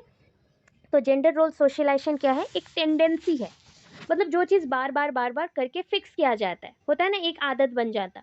तो एक आदत किस में बनाया जा रहा है? बॉय में और गर्ल में सोशलाइज किया जा रहा है डिफरेंशियली और डिफरेंटली। सोसाइटी डिफरेंट रोल्स दे रहा है। Boys are reared to confirm to the male gender role, मतलब हम बॉय को कैसे बड़ा करना चाहते हैं कि वो अपना कन्फर्म करे रोल को कि वो मेल है। फीमेल को हम कन्फर्म करेंगे कि वो अपना जेंडर चूज करे, फीमेल है। तो ये जो जेंडर रोल है, जो बिहेवियर, एट्रीब्यूट, पर्सनालिटी, कैरेक्टर्स मिलता है, वो सेक्स के ऊपर ही मिलता है, मतलब बेस्ड ऑन द सेक्स ही मिलता है पर्सन को। एंड इस बेसिस पे सोसाइटी बहुत इंपॉर्टेंट रोल प्ले करता है। मतलब टाइम बाउंड हो जाता है कि चाइल्डहुड में हम ऐसे थे, इन्फेंसी चाइल्डहुड में। इसलिए एक क्वेश्चन और दिया गया जेंडर रोल सोशलाइजेशन प्रोसेस में, उसको भी पढ़ा दे रही हूँ, रुको अभी ऐड कर दूंगी इसमें। क्या था वो? सोशल कंस्ट्रक्शन ऑफ जेंडर, तो मैं बता देती हूँ। एग्जाम्पल यहाँ पे आप क्या दोगे, वहाँ से मैं दे देती हूँ, ठीक है। सो अब चलते हैं थोड़ा सा, मैंने इसको दे दिया, ठीक है, इसको दे दिया। देखो, जेंडर इज ए प्रोसेस, फिर से पढ़ा दे रही हूँ आराम से, अब क्लियर दिख रहा होगा, उसको पढ़ लेना, बट इसे भी रीड कर लो। जेंडर इज ए प्रोसेस, एक प्रोसेस है। स्ट्रैटिफिकेशन सिस्टम, लेयर में डिवाइड होता है। स्ट्रक्चर भी है। प्रोसेस क्यों है ना? डे टू डे इंटरेक्शन है, प्रोसेस क्या होता है कि हम एक दूसरे से इंटरेक्ट करें डे टू डे के बेसिस पे, जेंडर ऑपोजिट रोल में मिलते हैं, जेंडर कन्वर्सेशन के बेसिस पे आते हैं, जेंडर डेली बेसिस पे आप रिचुअल के जैसे मानते हो, नियम के आधार पे भी मानते हो, डेली लाइफ के बेसिस पे मानते हो, कोई बातचीत हो सब में मानते हो। स्ट्रैटिफिकेशन क्या है ना, मेन को हमने ग्रुप कर दिया, एक स्टेटस दे दिया, एंड वुमेन को एक ग्रुप दे दिया, ठीक है, एंड अदर को ट्रीट करें हम कंपेयर करके। स्ट्रक्चर क्या होता है ना, जेंडर डिवाइड करते हैं आपके वर्क को डिफरेंट प्लेसेस के लिए, होम के लिए अलग, इकोनॉमिक कंडीशन के लिए अलग, और सबके लिए अलग, ठीक है। जेंडर सोशल कंस्ट्रक्ट होता है, कॉमन वैल्यूज मिलेगा सबको, अपने वर्क के अकॉर्डिंग प्रोसेसेस मिलेंगे, सब चलेगा, यही पॉइंट है। कंटिन्यू कर सकते हो यहाँ पे, जेंडर रोल के अकॉर्डिंग वही सोशलाइजेशन प्रोसेस के ऊपर भी चला जाएगा, बट अभी आपको मेन चीज़ जो मैं आपको बताना चाहती हूँ वो चीज़ है ये डायग्राम। जो चीज़ पता है मतलब पास्ट बिलीव्स था, पहले का एक रोल था कि ये थ्योरी प्रपोज बाय हुआ था लॉरेंस कोलबर्ग इन 1966, मोरल डेवलपमेंट वाले जो ऑथर हैं और राइटर हैं। मॉडर्न थॉट क्या है ना, मॉडर्न थॉट में बोला गया ना, in modern times we know और we now know that share should be a broader interpretation of sex and gender, मतलब दैट देयर शुड बी एक मतलब एक इंटरप्रिटेशन होना चाहिए, मिक्सिंग सेक्स प्लस जेंडर, ये दोनों के बेसिस पे आगे बढ़ो आप, अलग अलग नहीं, सेक्स एंड जेंडर दोनों के बेसिस पे आगे बढ़ना है। एंड उसके बाद बोला गया gender should always be taught that self acceptance is most important, यहाँ पे सेल्फ एक्सेप्टेंस होना चाहिए। यहाँ पे थ्योरी क्या बोल रहा था पास्ट बिलीफ में ना, refers to a cognitive stage, बच्चों के दिमाग से ही सब कुछ स्टार्ट होता है। अगर बच्चे को बोल दो, अभी देखो एक चीज डायग्राम देखना, डायग्राम में सब कुछ उल्टा दिया गया है आज के टाइम पे जो चल रहा है। एक बॉय को ड्रेसअप किया गया है गर्ल जैसा और उसको डॉल दिया गया है, ठीक है, पिंक कलर का टोपी है और शूज भी गर्ल वाला हमने पहनाया है, सॉक्स भी गर्ल वाला ही हमने पहनाया है।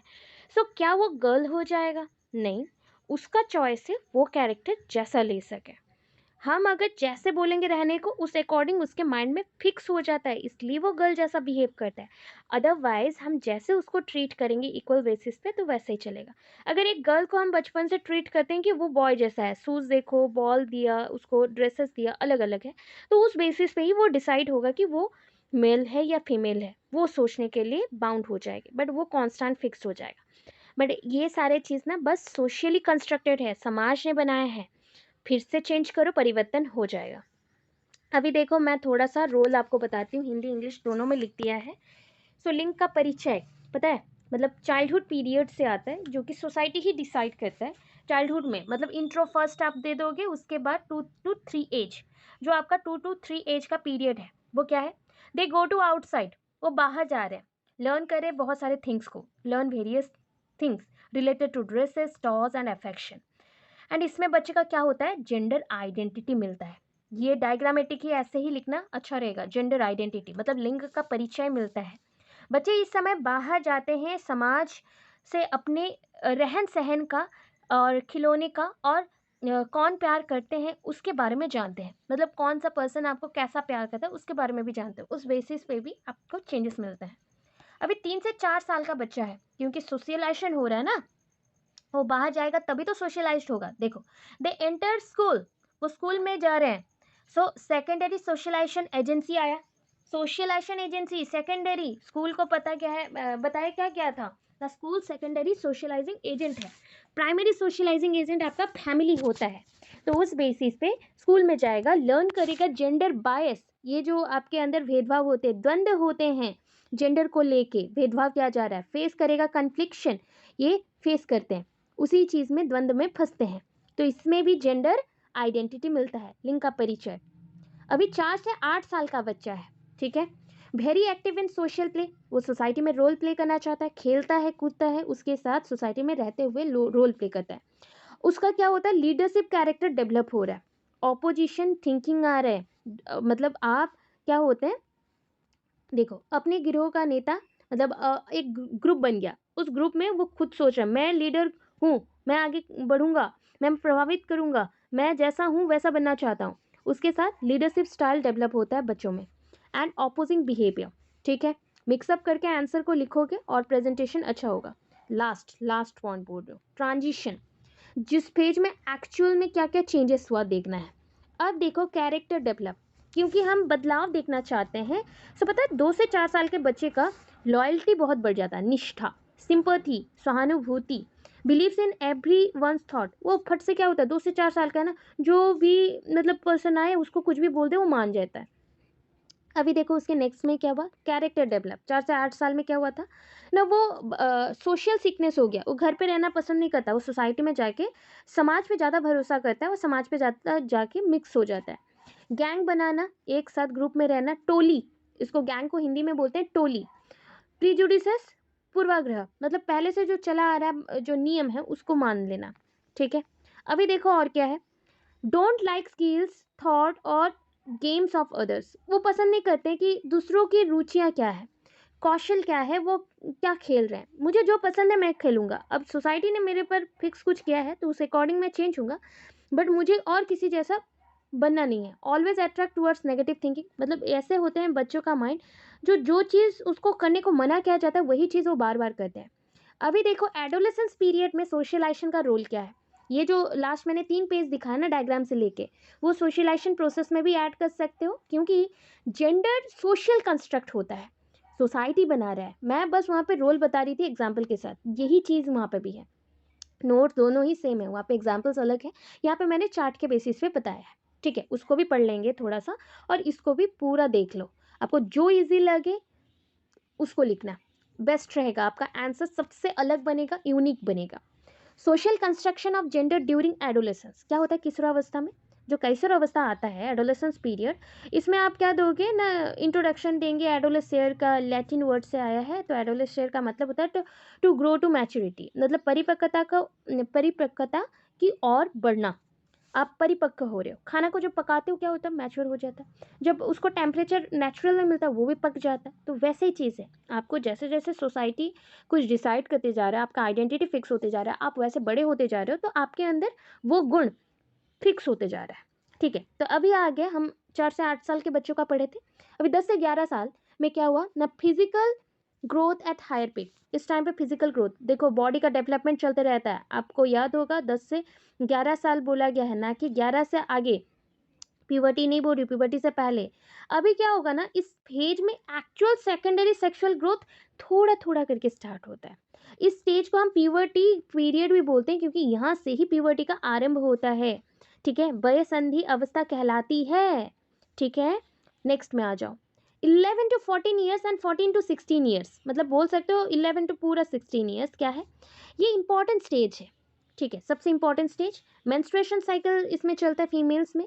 पिट्यूटरी ग्लैंड, गोनड्स, ये जो चीज़ें बोला गया, पिट्यूटरी ग्लैंड एक हार्मोन सिक्रेटिंग ग्लैंड है जो कि ब्रेन में रहता है। गोनड्स, गोनड्स कहाँ रहते हैं, ये डोनट्स नहीं बोल रही हूँ, गोनड्स बोल रही हूँ, जो सेक्सुअल पार्ट का, सेक्सुअल पोर्शन में एक पार्ट है।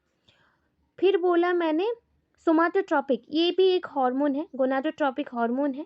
ये रिलीज होता है आपके दिमाग से ही, जो कि कंट्रोल करता है आपके बॉडी के ग्रोथ को, जैसे कि ब्रेस्ट डेवलपमेंट हो गया, टेस्टिस डेवलपमेंट हो गया, पेनिस डेवलपमेंट हो गया, मेल एंड फीमेल में ये सब होता है। अभी देखो ये पॉइंट है इंपॉर्टेंट स्टेज, क्या बोला गया, फिजिकल चेंजेस, बॉडी में चेंजेस हुआ, रिप्रोडक्टिवली भी एक्टिव हो रहे हैं, डेवलप्ड हो गए। प्लस क्या हुआ ना, ब्रेस्ट डेवलपमेंट, प्यूबिक हेयर आ गया, बियर्ड मस्टच आ गया आपके मेल्स में, ये पॉइंट लिखवाया गया। अभी आते हैं नेक्स्ट स्टेज में, 16 to 20 स्टेज, जो कि एडल्टहुड स्टेज होता है। पता है एडल्टहुड स्टेज में एक्चुअल डिफाइन हो जाता है सेक्स रोल, पूरा डिफाइंड हो जाता है कि आप मेल हो या फीमेल हो। हमें हमारा बॉडी को पसंद करना चाहिए, हम जब पसंद नहीं करते तभी बदलाव करना कोशिश करते हैं, स्टार्ट करते हैं, नहीं मुझे मेल जैसा रहना, मुझे अपना बॉडी पसंद नहीं है, मुझे मैं खुद पसंद नहीं, चेंजेस स्टार्ट हो गया।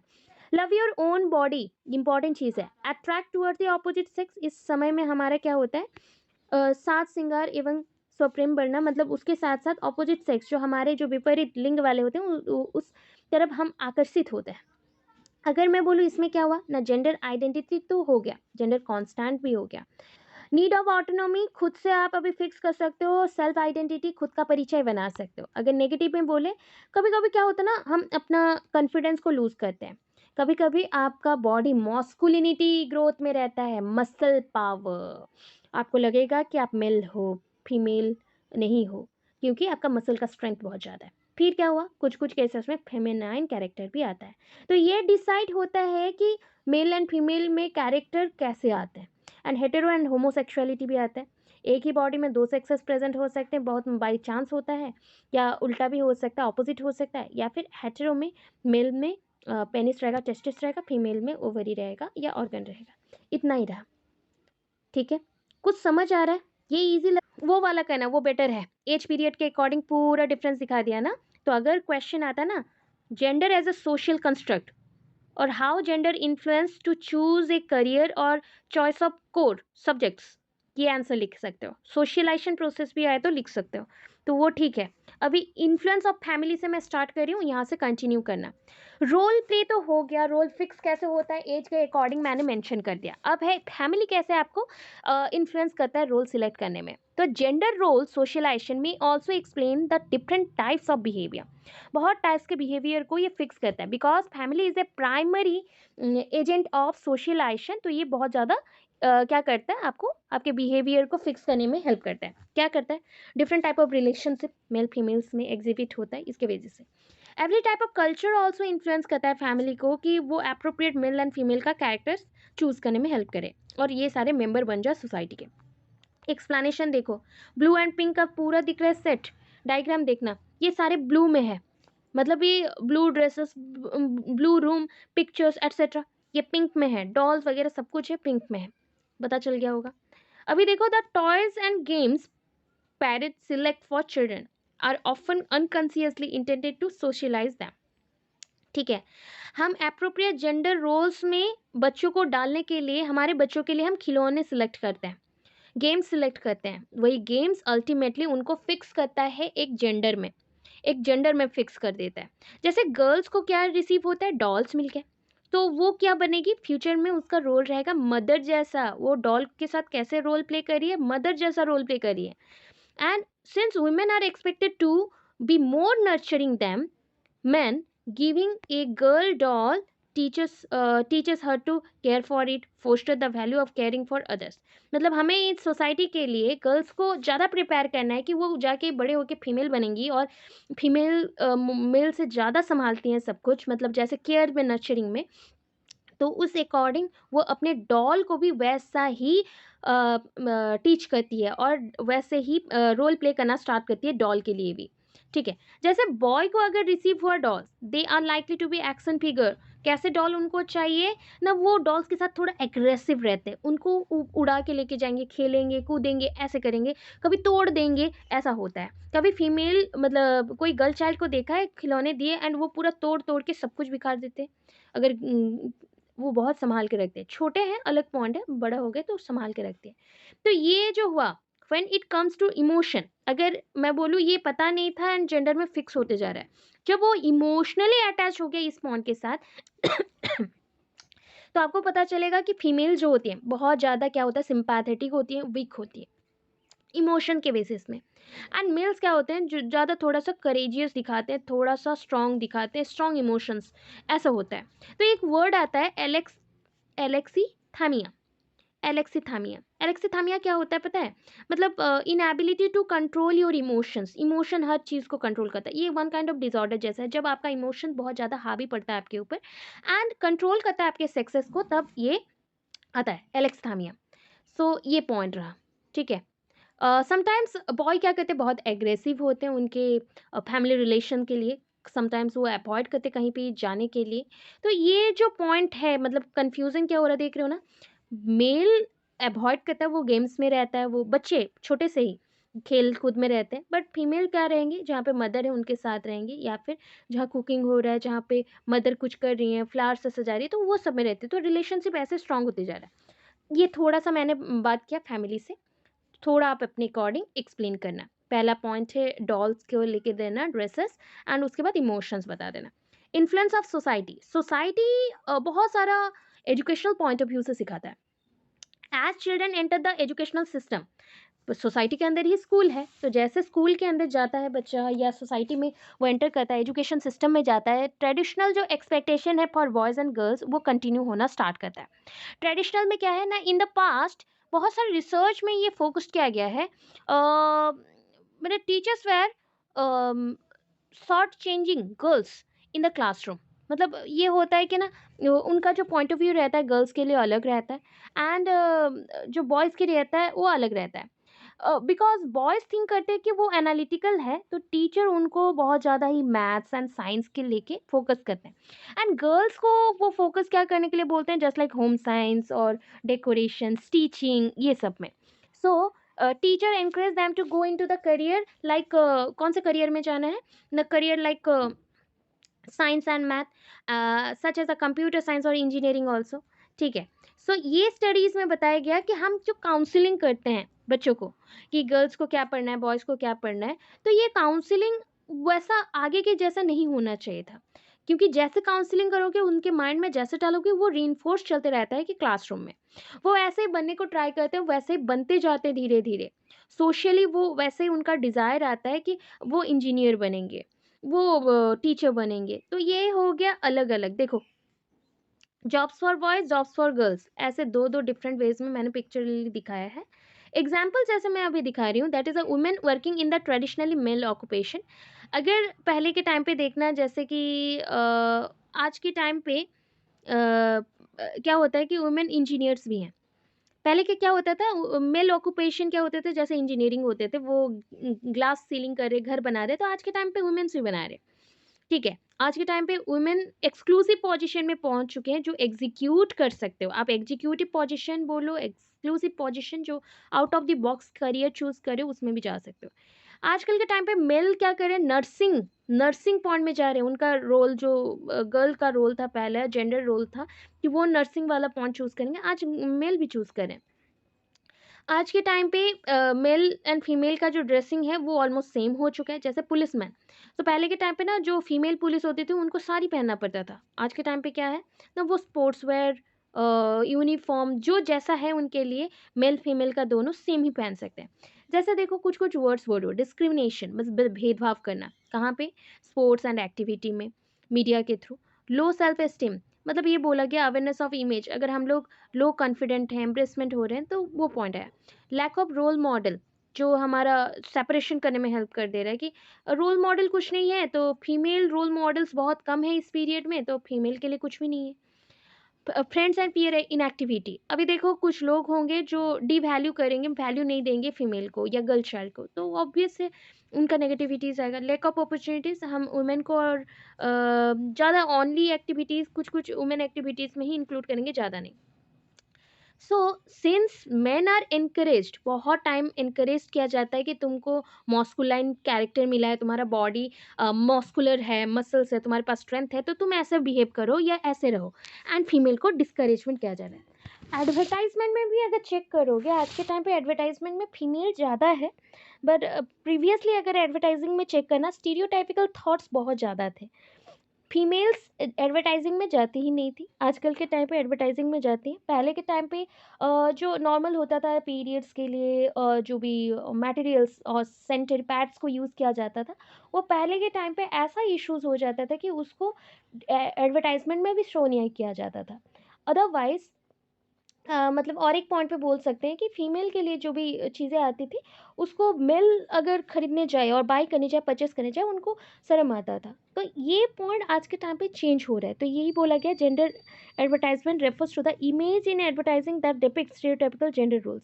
मतलब आज का ऐसा है कि 70-80% तक चेंज हो चुका है। एंड जेंडर रोल के बेसिस पे जो स्टीरियोटिपिकली ओल्ड थॉट्स को लेके एडवर्टाइजमेंट चल रहा है, वो अभी बदल रहा है। ठीक है, वो बदल रहा है धीरे धीरे। इवन इफ ऐसा टाइम भी आएगा कि सब कुछ मिक्सअप होगा।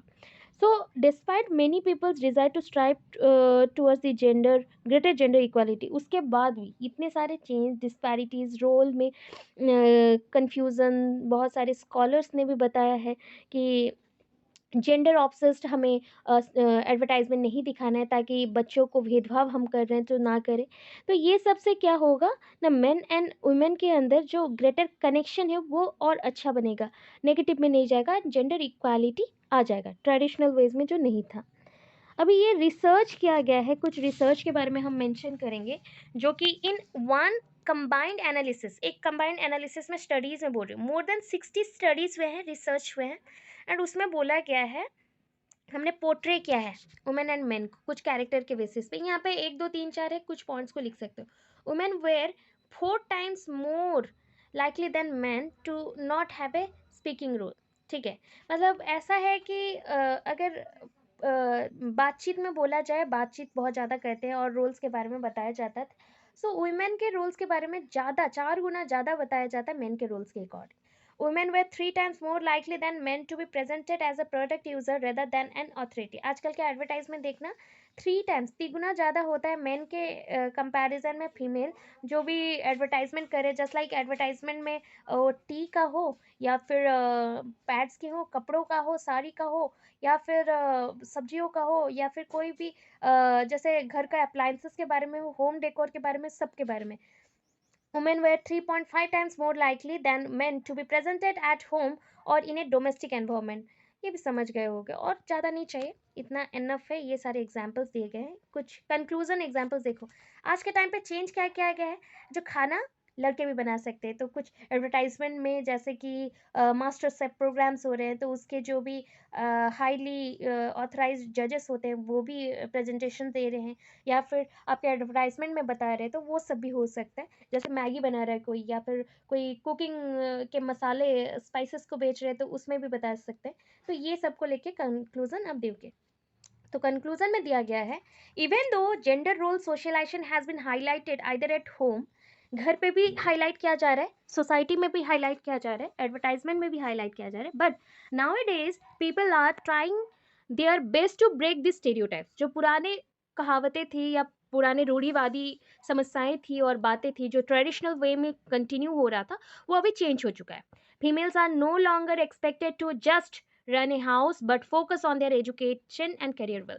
अभी के लिए फीमेल्स ओनली घर नहीं चलाते या घर पे सिर्फ नहीं रहते, बाकी घर चलाने के साथ साथ एजुकेशन एंड करियर को भी चूज करते हैं, आगे बढ़ते हैं। Children are no longer expected to play with the gender specified toys. मतलब अभी का टाइम पे क्या हो गया ना, गेम्स लड़कियां भी खेलती है, जो भी मोबाइल में भी गेम्स हो, या अभी बाइकर्स लड़कियां भी हैं।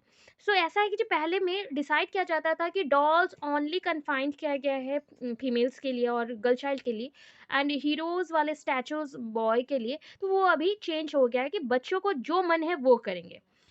Self defence, boxing, martial art, games, सब में दोनों को एक जैसा रखा गया है। There are a lot of female in sports. अभी के ओलंपिक्स में बहुत सारे ऐसे स्पोर्ट्स वुमेन है जो कि फेमस है, अंडर 16 भी, अंडर मतलब अंडर 18 भी, अंडर सॉरी अंडर 18 भी और 18 प्लस भी। तो ऐसे में देखोगे मेल सेफ भी होते हैं। होटल्स में देखना, फीमेल्स की जगह पे रेस्टोरेंट में, होटल्स में मेल खाना बनाते हैं। सो क्या वो फीमेल बन गए? नहीं, वो रोल्स हैं, वो बस रोल डिसाइड कर रहे हैं। वो इनकरेज किया जा रहा है कि घर पे बाहर में मदर, सिस्टर और फादर सबका एक ही जैसा रोल हो। Career are no longer just gender specific. ऐसा नहीं है कि पहले जैसा जेंडर स्पेसिफिक हो जाता था कि आपको सिर्फ इंजीनियर बनना है तो आप बॉय हैं तो इंजीनियर ही बनेंगे। अभी आपको नर्स बनना है तो आप बन सकते हो, मास्टर शेफ बनना है तो बन सकते हो, ये आपके ऊपर चॉइस आ गया। Males are portrait in housing, cleaning. आज के टाइम पे एडवर्टाइजमेंट में देखना, मेल्स भी क्लीनिंग एडवर्टाइजमेंट में आते हैं, जैसे कि सर्फ एक्सेल हो गया या टाइट्स के हो गए, या फिर डिफरेंट टाइप ऑफ जो क्लीनिंग प्रोडक्ट्स आते हैं जैसे लाइजॉल हो गया, फिनाइल हो गया, वो सब में भी प्रोवाइड किया जा रहा है। ठीक है, even though in this new era people are trying to break this norms. आज के टाइम पे जो न्यू सीजन चल रहा है, न्यू इरा चल रहा है, पीरियड चल रहा है, उसमें लोग चाहते हैं कि ये स्टीरियोटाइप्स ब्रेक करें, नॉर्म्स ब्रेक करें, and still there are lot of people out there who discourage this change.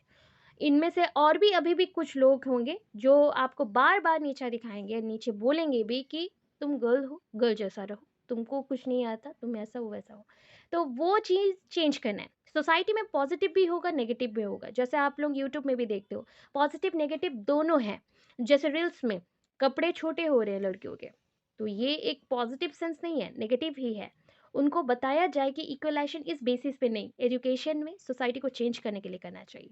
Mail का भी वही सिस्टम आ गया है, नेगेटिविटीज़ बहुत बढ़ रहे हैं, तो वो नेगेटिविटीज़ को हमें सेम करने में भी और भी मैक्सिमम 100 साल लग जाए। बट धीरे धीरे कुछ तो कुछ चेंजेस आ रहे हैं, इसलिए हम लोग आज एजुकेटेड है, पढ़ाई कर रहे हैं। बस इतना पॉइंट है मैक्सिमम। आज क्वेश्चन हुआ है 3 से 4। सो आई होप इतना समझ आया हो, समझ आ Thanks for watching my videos. Guys, please subscribe my channel and share with your friends and family.